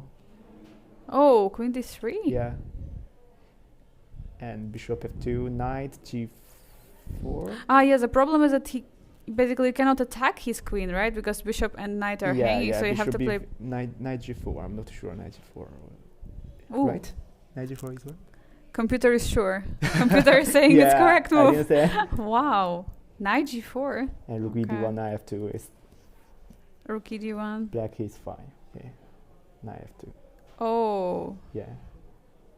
Queen is under attack. The knight is under attack. Rook is under attack. Wow. Yes, so I spent very nice. Too much time calculating all these lines. Oh. Okay, it's of course very tough. And then you decided to go for knight d5. Yeah. Take. Okay, there is some pressure on the long diagonal, but looks like everything is defended. And rook a to d1. Yes. So did you think also rook ac1, or why didn't you want to attack with a tempo? It doesn't bring because so much. Because the line is not important for white, because knight on d4 controls c2. So just rook d1 and. You don't need trades, in the position. Okay, and rook f8. He was preparing some break. Yes. Or what was the idea of the rook e8? Probably defense queen f2, queen h4, just previously defense. Ah, okay. So not to get into this double attack. Yeah. So queen f2, queen b7. Because his pawn on h6 is not good, some weak. And potentially also his pawn on g6 is weak because now he never can push the f pawn. So yes. And so that was your whole idea with the bishop g5, right? To create some weaknesses. h3. What was the point? Okay, just a waiting move. Just to move it, just to see what he wants. Open the deadline. Before d2. And h5. Yeah. But actually, I'm waiting his plan e6 or e5. Just take a knight e2, bishop d4. Okay. So knight e2. No. So instead of h5? h5 g4 is. Yes, h5 g4. Yes. Take. And e6 was played. Take. Trade. Knight e2. I think somewhere here already it was clear that you're. Yes, clear better. Clear better because of the king's position and the weaknesses on the king's side. Yes. So what was this the moment where you saw that you were playing for a victory in the game? Yes, I think I'm winning. Just now, take bishop d4 is very much clear. Takes bishop d4, just getting the beautiful square on d4, blocking the pawn. Yeah, I think he missed bishop e5, king f2, and take rook e2, rook d. So here, bishop e2? No, rook e2, rook e2. Rook e2. Rook d e2 and rook h1. Actually, he missed the. Bishop takes and rook h1. And now here he cannot go with the same like in the game. There is a pawn hanging on d5. Yes. Oh, wow. So then he couldn't take on e2, and he played rook cd8, defending the pawn. So to have the same idea, to trade, but then at the end of the story, the pawn is defended. And how about queen c7, not rook cd8? I'm not sure. Let's see. Take queen f8. King f8. Sorry, king f8. And now rook h1, rook cd8. Rook h1. Rook cd8. I'm not sure. What is happening here? Rook h8. King. Where is king going? King g7. King g7. And no checks? What is going on? Wait, somehow it's a draw? Computer saying... Okay, maybe... Wait, actually, what's the move here for white? Computer says it's equality. Queen d8, equal. So you're just taking here. Yes. Take, queen 8. Wait, how do you take here? Perpetual. With the rook? And then you're getting two rooks against the queen. Queen h2, but... Coming forward, king e3. Wow, computer says it's equal. Equal, yeah. Do you agree? It's equal. I mean, it's like feels like still with two bishop e2, just bishop. Just bishop e2. Queen e5, queen e5, queen f2, queen e3. And then bishop e2. Yeah. Okay, there was something. I don't know, something computer. Wow. Wow. What is? Is there some? No, no. No, black just king h2, queen e5, queen h2. Perpetual check. But there is something here for white. Okay, some check. What is happening? Maybe now takes. No. Okay, he doesn't like it. Maybe rook c2? The checkmate threat? No. Wait, but what is the move here? For some reason there is something winning in this position. Maybe move the rook somewhere. Just rook h... No, not rook h7. Because queen c5, but rook b7?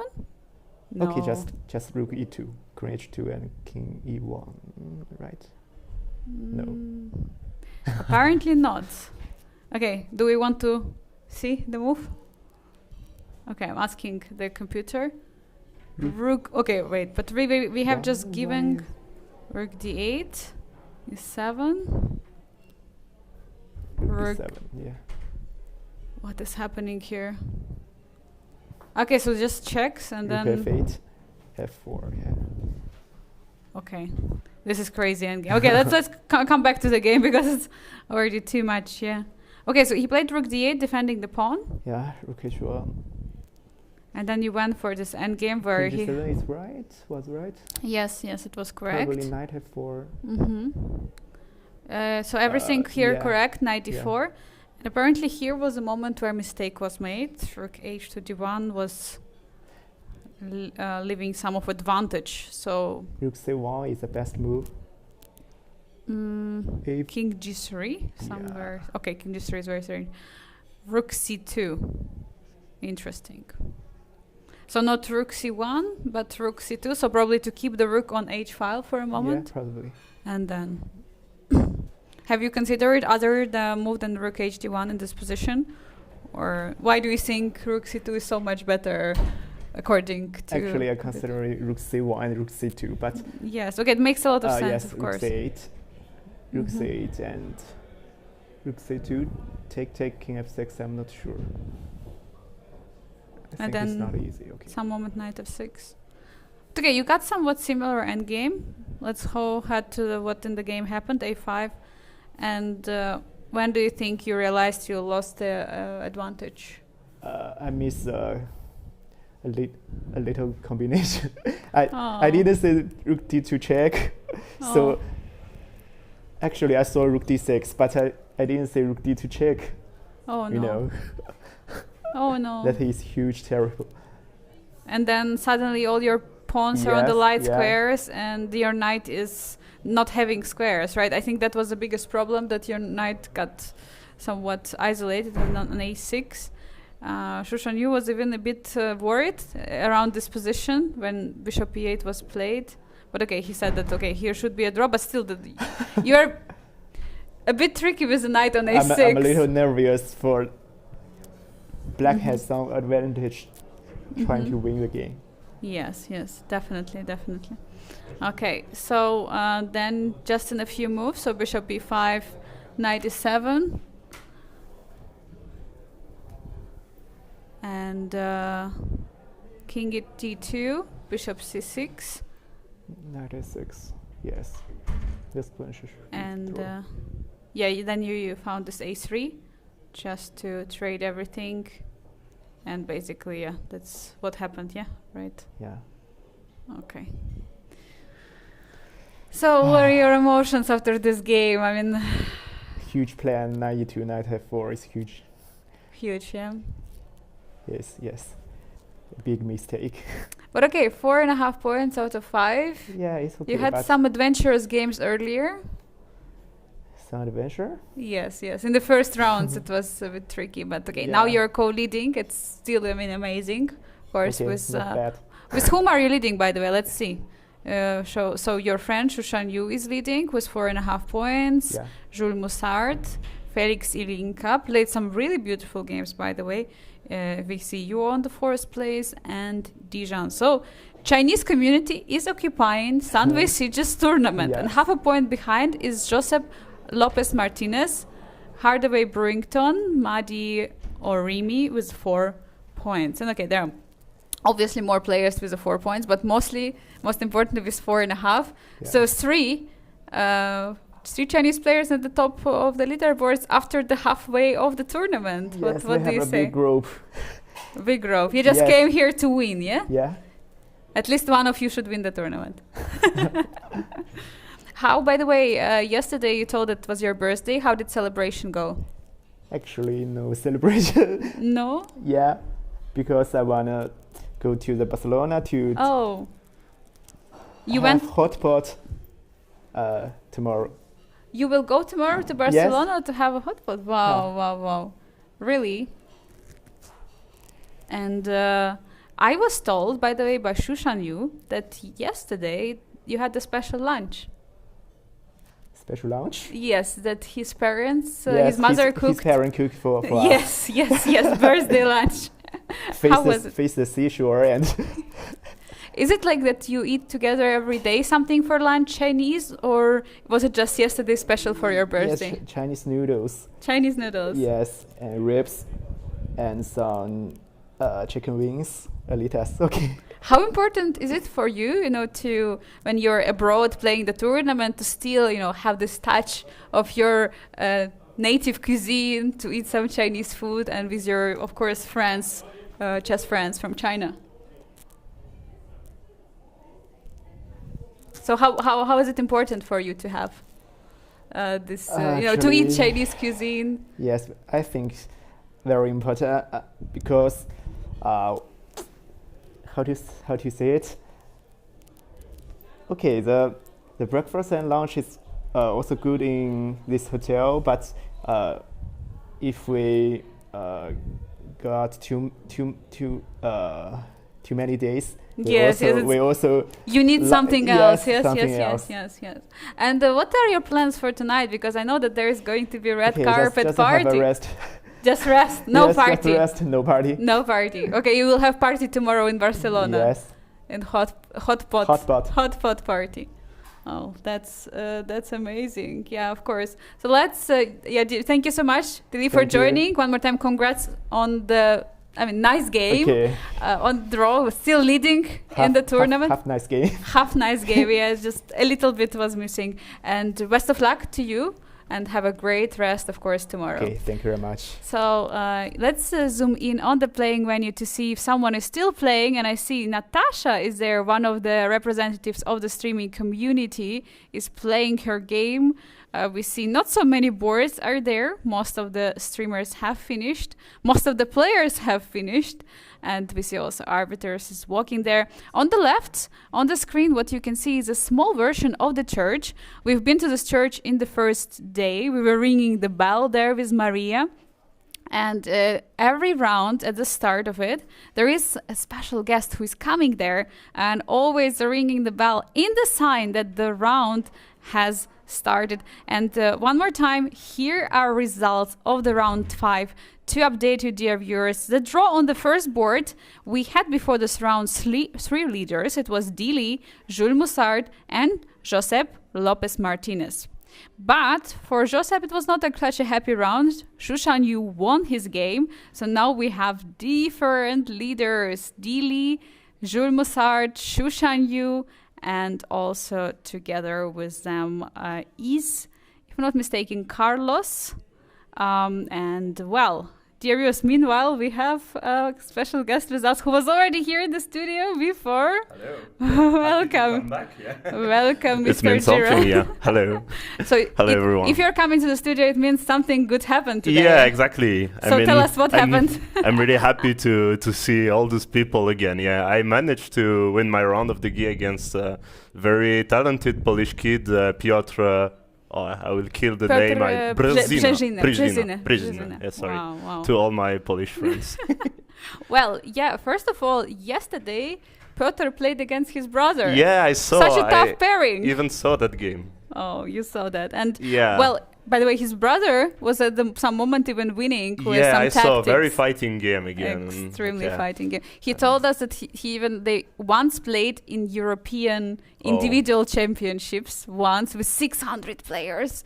So it's crazy to get paired against your brother, traveling so far. Maybe they will be the strongest brother in the world. Who knows? Of course, they're I think 12, 14 years old or something like this. As far as I recall, the best brother at the moment are Zigalko brothers. So there are okay. There is still some work. Yeah. some work should be done. But well, talking about coming into the game of today, I mean, saying, of course, it's like you're playing against a young opponent. Yeah. You're okay, but at the same time, you have white pieces. And I have white pieces. Yeah. So much experience. How did you approach the round? Okay, to be fair, I didn't spend too much time on like pure preparation. But I think the most important when you play these talented kids is to drive the game on the good direction. And I wanted something very solid, actually, because I saw that he plays so many openings, so I thought maybe he will not be familiar just with the structure.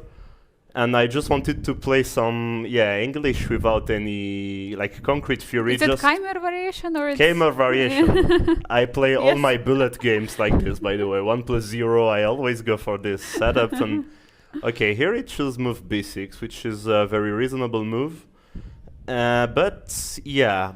That's the thing, you know, because this CD we usually don't recommend. Okay, I mean like CD, ED, and I went for this like bit surprising move G3, which we usually don't recommend in this pawn structure. Yes, when you play play on E3. Because black goes C6 and are just like killing the bishop. Okay, let's just imagine bishop E7 is played. Here, this setup will be pretty stupid here because my bishop on G2 is not doing anything. And black bishop, light square bishop can develop very easily, and black is completely even better here already. So b6 is the kind of move that allows this conception, because I can take and go g3, and no c6 won't be as solid as it used to be.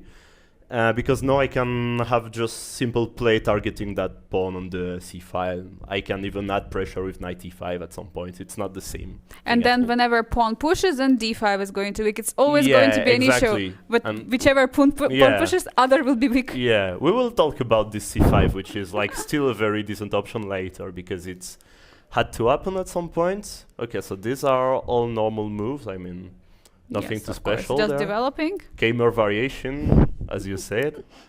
And I played this move knight c5, which is, I thought, reasonable. I had a similar game with black once, and I also liked to put my knight to e6 to support c5. And then black has more control on the center. I mean, it's very reasonable what he did. Okay, nothing too special. Knight e6, rook c1, okay, c5, and okay, he finally went for this c5, because if he doesn't go for it, then I will start to play against c7 weakness, like slowly knight e2 and so. Okay, yeah, knight slowly, e5. slowly. Yeah, usually black plays a6 all the time, which confused me so much because I have to check bishop a6 in a lot of lines. But here he played without that. So okay, c5 is the only way to improve the structure. By the way, maybe for the viewers, we can mention that d4 was not possible yet. I mean, sorry, instead you of mean c5. You mean yeah, here? Because I go knight d4. Ooh, and then there is Bishop intermezzo. g2, knight e6, intermezzo. Yeah, you have to pay beautiful attention all the time for all this little stuff because it's really relevant. Yeah. But once you play queen d7, okay, you cannot. Yeah. You can never go queen d7. And I will go knight e2 on the next move if he doesn't go c5. I will play knight e2 slowly, like knight f4 maybe. I don't know. Just putting pressure on d5. knight e5 at some points. This is very pleasant usually.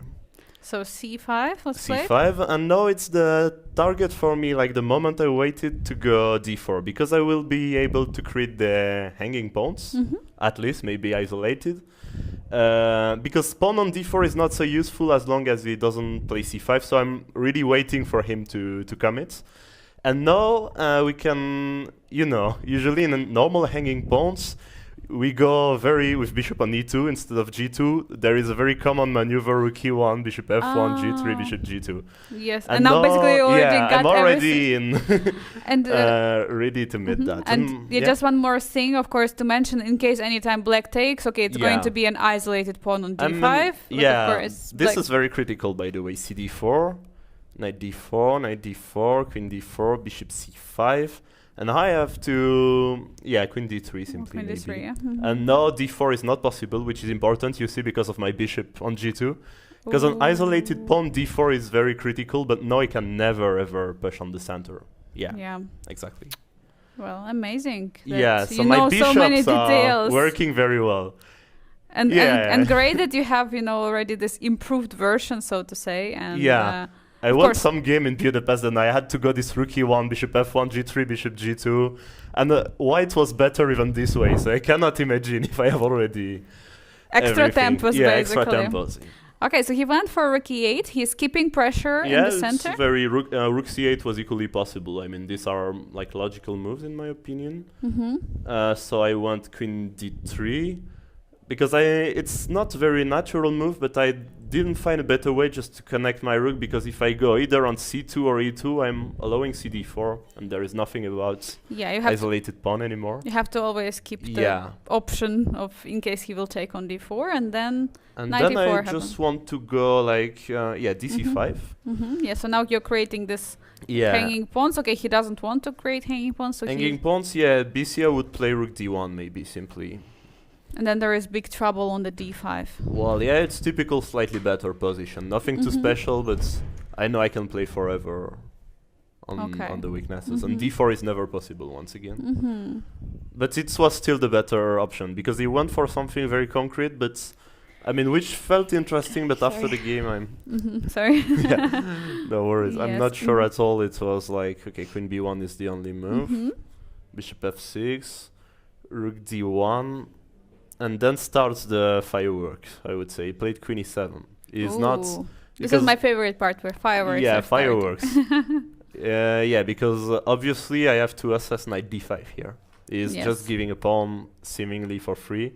Then can you attack the queen at the moment?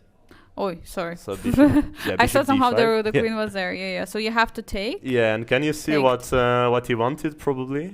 Let's try to see. Well, there are some takes. There is okay, knight f2. Knight f2, and this is at minimum taking the bishop on b2, like queen e2, and is collecting the bishop. Or with the bishop, probably. You can. Oh. Wait, what? This okay. Rook e1? Yeah, rook e1. And then there are no spots for the queen. Didn't see that, but anyway. But okay, we take queen the b2 queen b2, I'm just pawn down. I have to long fight for equality there. No need for that. No, critical was knight f2, bishop f6. Sorry, knight d5, bishop d5. Yeah, because now I'm trying to, getting rid of my bishop first. Bishop f6. Bishop f6 first. Yeah, and then take, but then... With a pawn, right? Yeah, if he takes with the pawn, I'm just gonna take, I guess, and I didn't see anything for him. There is no more bishop. King f1, yeah. On this, I thought I was gonna survive somehow with my piece up. But then after bishop f6, it can go queen e3, I guess. Which is a bit, again, surprising, but... is threatening we can show maybe smothered for the mate, for example. Yeah, rook e1, very logical move. Yeah, doesn't matter where rook e1 exactly. Then we go for the very classic smothered mate. Exactly. Beautiful. Beautiful, yeah. So after queen e3, this I actually tried to calculate, even though I didn't play this game for calculation. But bishop d4 is a draw, I guess. Knight h3 check only move, and then if king f1, there is the very unpleasant queen e2. Oh, so I have GG. to so I have to repeat, I guess. And then you're just finishing and then repetition. If this I thought, okay, maybe he calculated this and it's a way to equalize, and maybe he's forcing like knight e4, which is the other move. d4, bishop f6 I wanted, queen f6, knight d4. And at the moment he cannot go knight d3 because I can take on d3 with the rook. And the bishop is hanging? Yes. So, knight d4. But then he can play very solid, I guess. Here. Yes. I mean, a lot of moves are fine. Even if he goes like, let's say, rook a8 before 96, I didn't think I was playing for advance. Oh, now that I see it, maybe, but well, maybe rook c8 instead. Like, yeah, but rook okay, he c8 still before has 90. some moves here. Yeah, rook c8. Yeah, or even some very stupid move like rook b8, protecting the bishop and then preparing before Actually, knight d3. the computer likes it. Oh. Just defend the bishop. Yes, this I didn't think I was playing I'm for just wondering advantage. if rook e7 and then just Yeah, this develop you're them. right. Yeah, Okay. this seems a lot more logical. Okay. Yeah. And this, yeah, I didn't like so much. Meanwhile, we have a game finished of Natasha. If I'm not Did mistaken, she- it's a draw. Ah, Let's I can see the kings on the. I think the Wait, king. I don't think they are. I feel like they are not on the same. Sure. On the same line. It's a It's a draw. Okay, it's a draw. Okay, it's a draw. Yeah, fine result. The guy with black is good player, I know.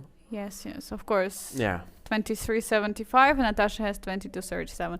So good day for streaming community, which we Yeah, have here in Sitges. which is good. Which is It's good. great, of course. A lot of content. A lot of content. Yeah. And also good to win a game before the rest day. Exactly, or at least not to lose it, because you want to play again right after. Of course. And you cannot. I mean, all you have to is to And you rest. just suffer, right? Yes. All you do is just suffer and Yeah, think, yeah. okay, how do I win the next one? Yeah. But the next one is not coming.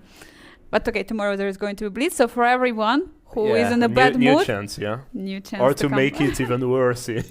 Oh no! Yeah, you Let's don't know. not make. Yeah. But okay, so let's go. Let's return Let's to go the back, game. Yeah, so I found this kind of ugly move, rook c2, which is it feels weird, It's a bit artificial, but it's making everything works. But in the same way, in the long run, I have better chances because of isolated pawn. So I don't need, to play for complication. I just wanted to play some solid move and see what has he got. Yeah.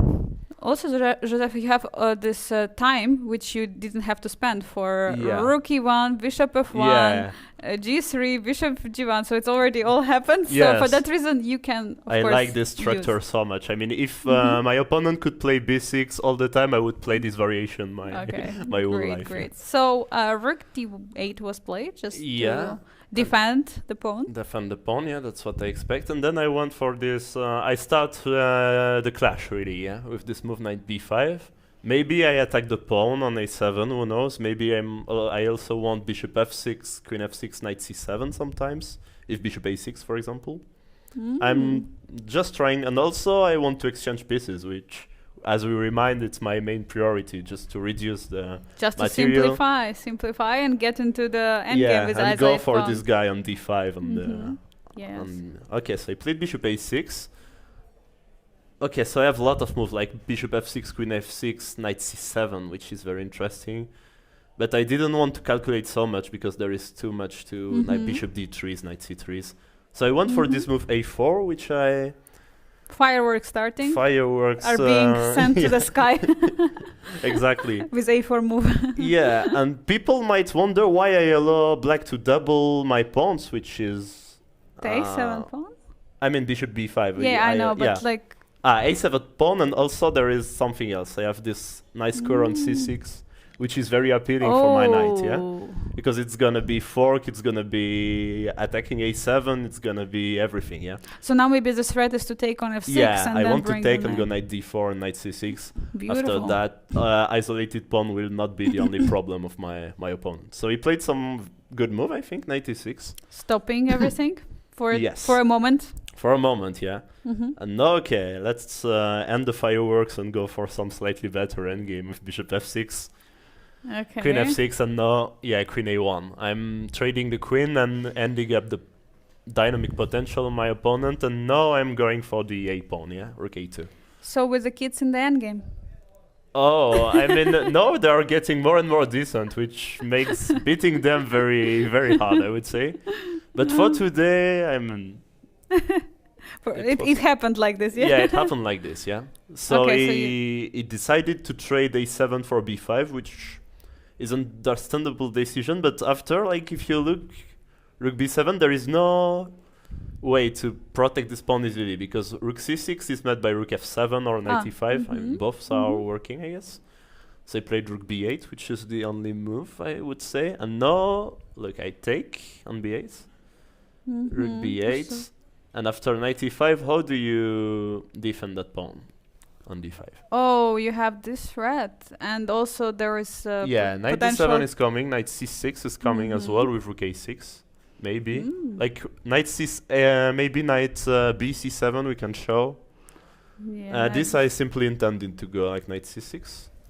Rook e8 only move, and after rook d1 I can just wish good luck defending that. Yeah, the pawn is not possible to defend. Yeah, so this is bad. So okay, didn't want to allow that, and you can see that also it starts to get low on time. Of course, which is usually very good unpleasant. sign. Yeah. Good sign for you. Yeah. So I won knight c3. And then I'm really happy I managed to calm down myself and not play knight d7 tempo. Yes, because this was my first intention, just to win a pawn. This looks very much. You want to play this move. Your hand is coming. So I'm really happy I could manage to stop myself, because knight d7 there is rook d8, which I didn't like. Sorry, 1 second. Knight d7, rook d8. Yeah. Knight b6, d4. And I don't want to allow this guy to go further, so I take. So that's why. Sorry, wait. It was knight c3, knight b6. Knight c3, knight d7. Knight d7, yeah. So rook d8, knight b6, d4. So d4. Yeah, I don't want. Take? Yeah, knight d4, and how do I defend that pawn actually? Before knight c2. Before knight c2, and if you defend with there you cannot. I don't. Rook c1, knight bishop d2. Bishop d5. It takes and takes on b3, I guess. And shake hands. Shake hands, yeah. So knight d7 didn't really work. Yeah, it looked so good. I mean, in blitz game I would play it without thinking, but then I calculated maybe one other concrete line with what was it? With what did I play knight c6, yeah? Yes. But other move was rook a7, other concrete move, which I calculated. Because you can see I played knight c6 instead rook a7 instead of knight c6. Sorry, instead. Because you can see that, I fought maybe 12 minutes trying to assess this. I mean, if f6, no, I go knight d7 and it's a 10 times better version. Of course, obviously, yes. But then d4 was a bit puzzling to me instead of f6. Sorry. Because now it's gone. Yes, of course, now the rook is hanging. So here. And this I didn't manage to make it win for me. Because rook f7, there is d3 perhaps. And I don't want to to deal with this. Rook d7, knight c5, I don't know. It's a bit uncomfortable. Also, where do you put the rook? There are always going to be some these knight knights jump. are terrible pieces, Yes. Okay, so that's why you went for the knight c6. Yeah, I went knight c6, rook e8, and just some... improvement. This is a good advice I can give when you are calculating big lines. For 20 minutes or 15 minutes like this, it's very tempting to go for them anyway, because you calculated them and you don't want to waste this time. But if you didn't manage to make them work, it's good sometimes just to play some quiet move like king f1. Just improve your piece. Because it's not like my opponent can get rid of this problem so easily. d5 is still big weaknesses. This knight on c6 is a monster. He cannot approach it with rook c8 or any move. So now he has to find some accurate move. He went g6, solving the problem of the king. And now I played rook c1, knight e4 only move, likely, and then rook d1, yeah?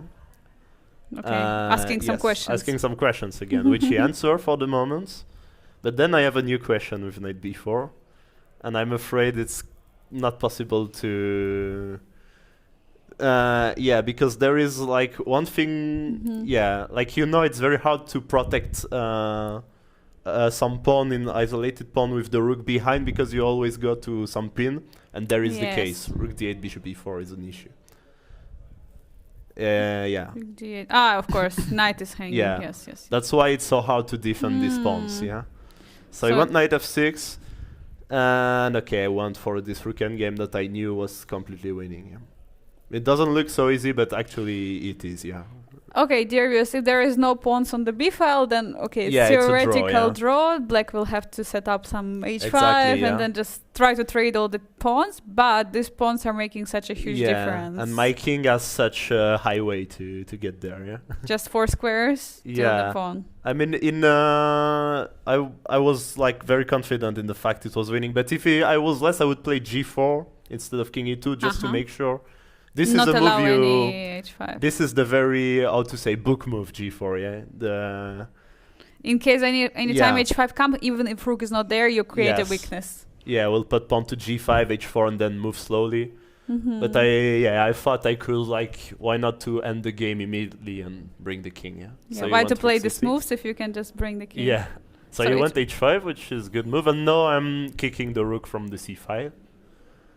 So, okay, first h4 you played? Yeah, because we never know. Okay, rook c4, yeah. Finally And now I'm king getting is there. entering. And now I have a little trick, by the way. There you want f6.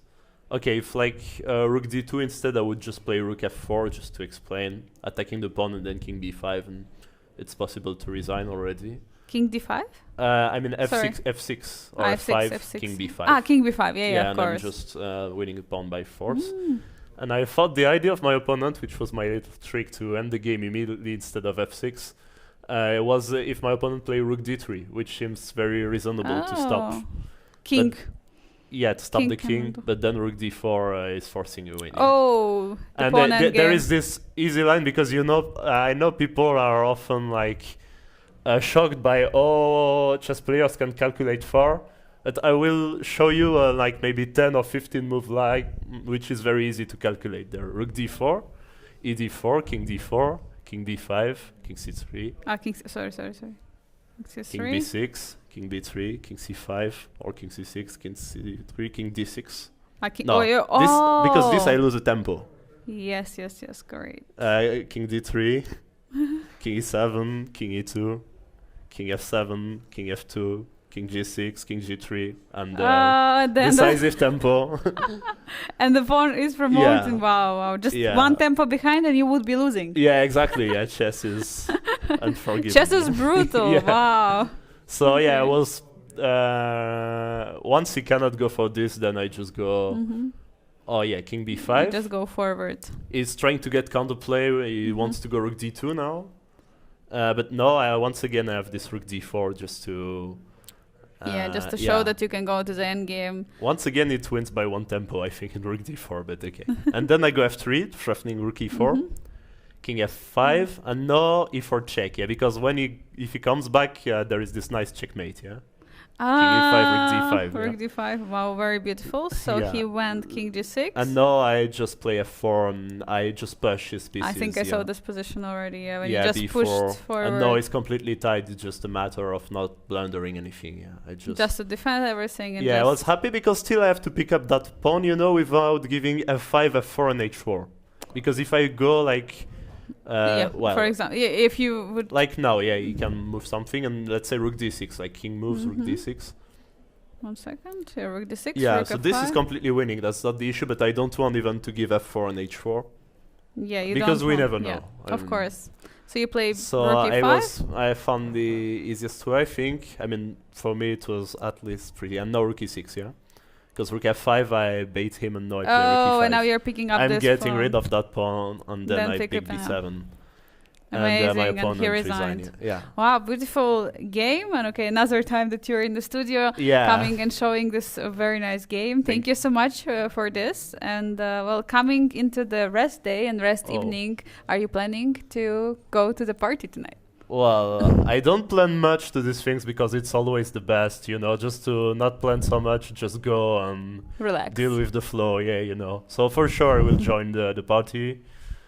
Because that's why I like this tournament. You don't have to wake up so early in the morning. You can basically do whatever go, you want. Yeah. And if you wake up, don't do this at home, but if you wake up even at 12 or something, it's not like a big issue because you can still prepare, you can still go for a walk, and you're still 4 hours and 30 minutes before the game. Yeah? Dear viewers, don't repeat it at home. Thank you Don't so do this much. at home. Thank you so much for joining. Best of luck to you for Thank the you. round Thank you 6 very and much, have a good rest. Okay. And now, dear That's viewers, fair. we have Fiona with another final interview. Welcome back. I'm delighted to be joined by women grandmaster Jennifer Yu, who just won a nice, well, an eventful game today to move to 4 out of 5. Jennifer, before we jump into the game, congratulations. How does it feel to win today's game? It definitely feels good because I think I've had a bit of a mental block when it comes to like higher rate opponents. So I'm glad to get this kind of out of the way. I mean, this game was a little bit crazy. I'm honestly not really sure. I didn't have a chance to check what was going on here, but I'm like glad it's kind of like I'm gonna be playing someone strong like next round. Like I just want to keep playing strong players. Which you want to do, right? And yeah. No, I mean I think I've been pared down a lot, so I'm just like I just want to have some good competition and then just kind of practice. You were telling me before we went live, you've taken a bit of a break. You haven't played in Europe for a while. How does it feel to be back at the board? It definitely, I feel like with each game I'm getting more into it. It's just, I haven't trained regularly in chess in the last 4 or 5 years. Like I was still playing classical tournaments here and there, usually just like US Championship, maybe one more. But what I've realized is that it's hard to come back because I think like everything, like all of my skill like went down so much. And then so, I mean, it's been nice. Like I think it's like I'm a lot less rustier than I was, like 2 months ago, but it's still definitely like I'm far from like my peak back in the day. Do you spend a lot of time, let's say in the mornings, brushing up on what do you feel is still has to come back? Is it opening theory? Is it, sharpness when it comes to tactics? Actually, so last few years I didn't have any openings anymore because I just didn't have time. So like that was why I could only play like these tournaments that were 1 round a day, so I could learn an opening before the game. But now I think what happened was that when you don't touch chess for so long, like a lot of my intuition went away. So I think getting that feeling back has been the toughest, and also it's definitely a bit of a psychological thing too. I think I've had some tough tournaments leading up to this, so just getting used to that again.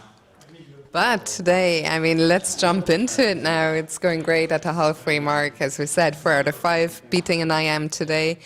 And the game, I didn't check it in detail. I just saw the evil was all over the place. The pieces were all over the place. Take it away, Jennifer. Yeah, I guess, okay, Bishop D6, at first it was like right before here. I played Bishop D6, and I had a couple of thoughts. Mainly, I already, this is definitely not a good position for me as black.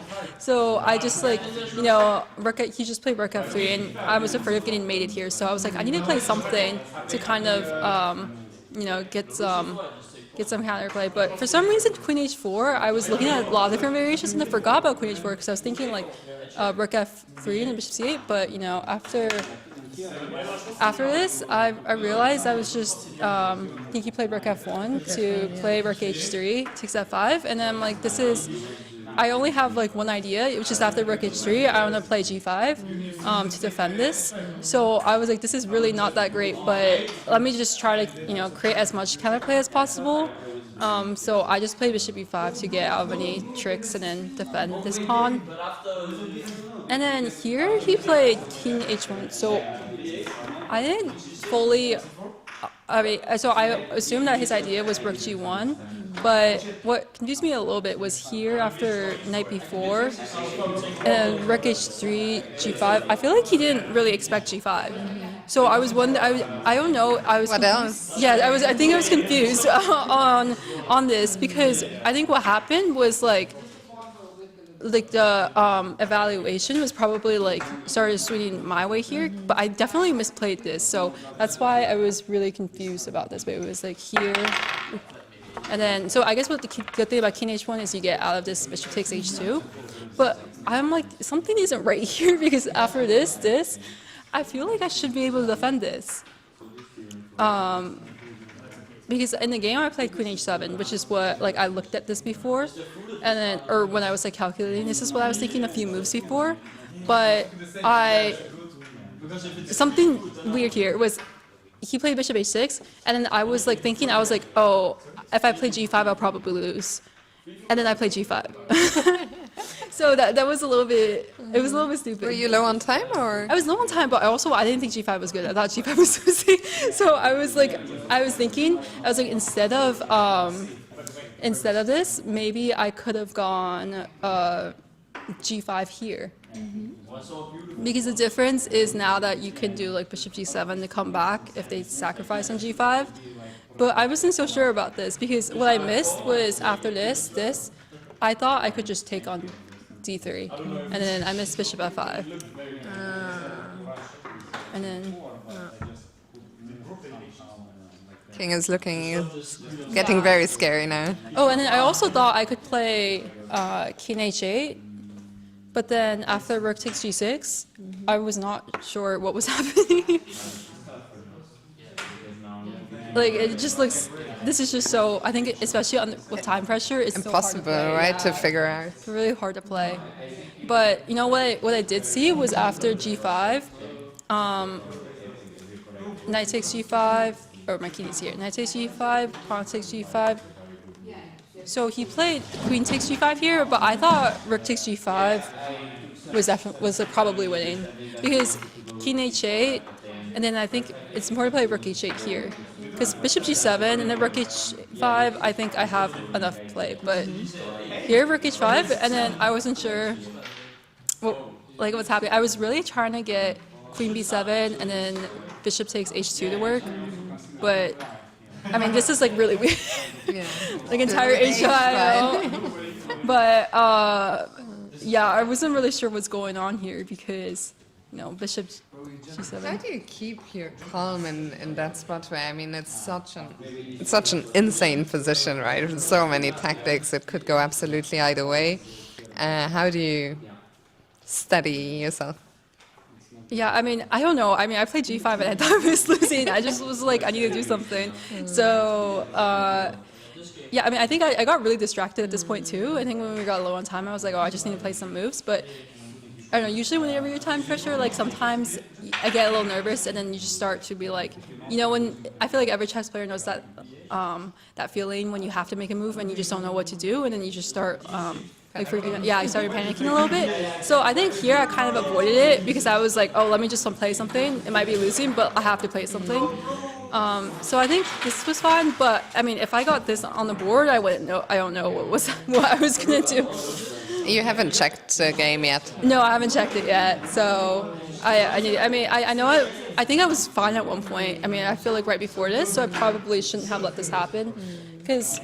What happened in the game was after queen g5 here, bishop takes f8.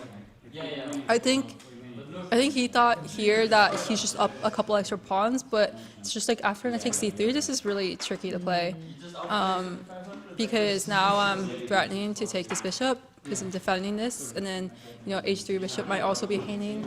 So I think here probably something like he played queen h6 here, and I think that loses right away, but I think maybe something like queen f, or... Maybe let's see how it lost right away. Oh yeah. Queen h6. So queen h6, so I think he missed here, which is, he thought after queen takes, bishop takes, knight f2, knight takes h3, or sorry, not queen takes, if you, I mean, now you just you're up piece, but if you... If you go... What am I doing? Yeah, queen h7. Knight f2 check. And then what's nice is king takes h3. I have rook takes f8. And then, so if he takes h7, then this is hanging. So I think he played rook f1 here, and then now I just have knight f4. Nice. And then, then if you take here, then I have queen g8. And at the end of the day, an extra rook is gonna do the job. Yeah, so I mean, this was all still really complicated because we also didn't have any time here, but this was just a really messy game, but it was definitely really crazy in the middle. I mentioned very satisfying to win at the end, though. Yeah, I guess. I mean, I still think I should have played a lot better in the middle, but I mean, I'm happy I have a win because I feel like now, I'm entering after the rest day in a good place. I always thought that. I mean, we see it over and over again. A result before a rest day is so important, right? Especially not to lose. Yeah, especially that. And also, I think one thing I've been struggling with in past tournaments is I keep having like the, what do they call it? Like the ping pong pairings, where I get paired. Yo-yo, I think. The yo-yo. And then, so that's been kind of happening this tournament. I mean, I keep playing like people like 300 like lower rated. So now I'm like, you know, I finally beat it. So now I'll be playing good people. Before that arrest day tomorrow, do you have any plans? I think I might go into Barcelona or something, but probably just doing some tourist stuff. Very nice. And a final question. You told me you played here 5 years ago, which was COVID times, of course, a very different experience. How is it to be back, you know, with all the side activities, all the people, everything being back to normal? Yeah, I mean, I honestly don't remember so much about what happened last time. I think we didn't do too much because of COVID, but what I do, I feel like the feeling is really different because that time I played, I was on a gap year right before college, and now I'm coming right after I graduated, so it's like, I feel like I've lived a whole different life, coming back a different person, but yeah. Well, Jennifer, it's great to have you back. Thank you so much for showing us the game. Enjoy your day off tomorrow and best of luck with the second half. And we are now going to take a look at a video where we ask people what their favorite thing about this event is. So check it out. I'm about to go on a little tour here through the Sunway Hotel to ask the players and accompanying people to describe the Sunway Sitges tournament in just one word. Come with me. Excellence. I enjoy it. In one word, wow, that's hard. For me, it's actually new because I've never been here. Fantastic. In one word, organized. Amazing. I want to think of a good word because I ask this question a lot and everyone just like gives the simplest words. I think I would describe this tournament entertaining. Let's say entertaining. I think that's a good word. Beautiful. The fact that we're on the water is just beautiful. I'd say unique because I've been in so much tournaments and this one has an essence that it's different from the other one. So yes, I like it so much. Sensational. Beauty. Adventure. It's grand. Fun to play. Elise. Incredible.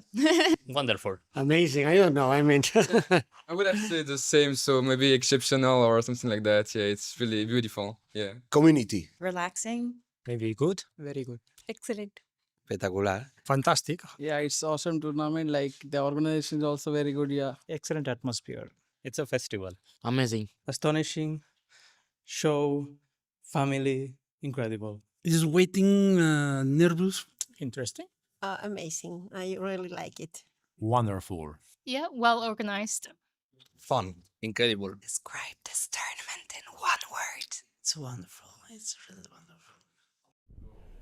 I hope you enjoyed this video, dear viewers. Fiona, what an amazing interviews you had. It looks like an ad, and the organizer, Oscar, joked with me. He said, how much do we have to pay these people for all the answers? But no, I think it's very genuine. We've heard it from everyone who's here. Everyone's having a fun time, you know, and I really think the organizers are putting so much care and so much attention to detail, and everyone is just having a great time, and it's just a fun tournament. So yeah, I had a lot of fun filming this. We filmed something more today, so we'll keep the content coming.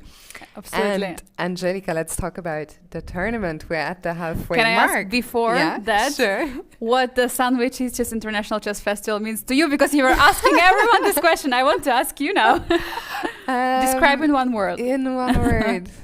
Oh, yeah, you're catching me off guard at the end of the day. I mean, I've only been here 2 days now, 3 days.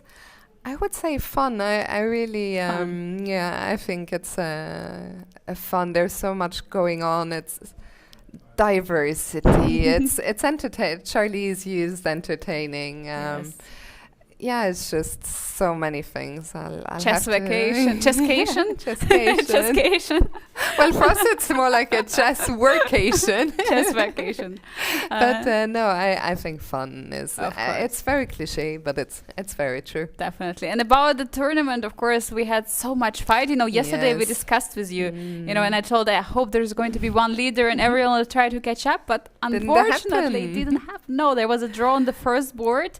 And then Shushan Yu managed to score important victory against Josep Lopez Martinez, who was co-leading with Dili and Jules Mussard. So now these are the leaders: Shushan Yu, Felix Ilinka played a brilliant game today. He's delivering. Keeps playing brilliant games. This is this crazy. guy.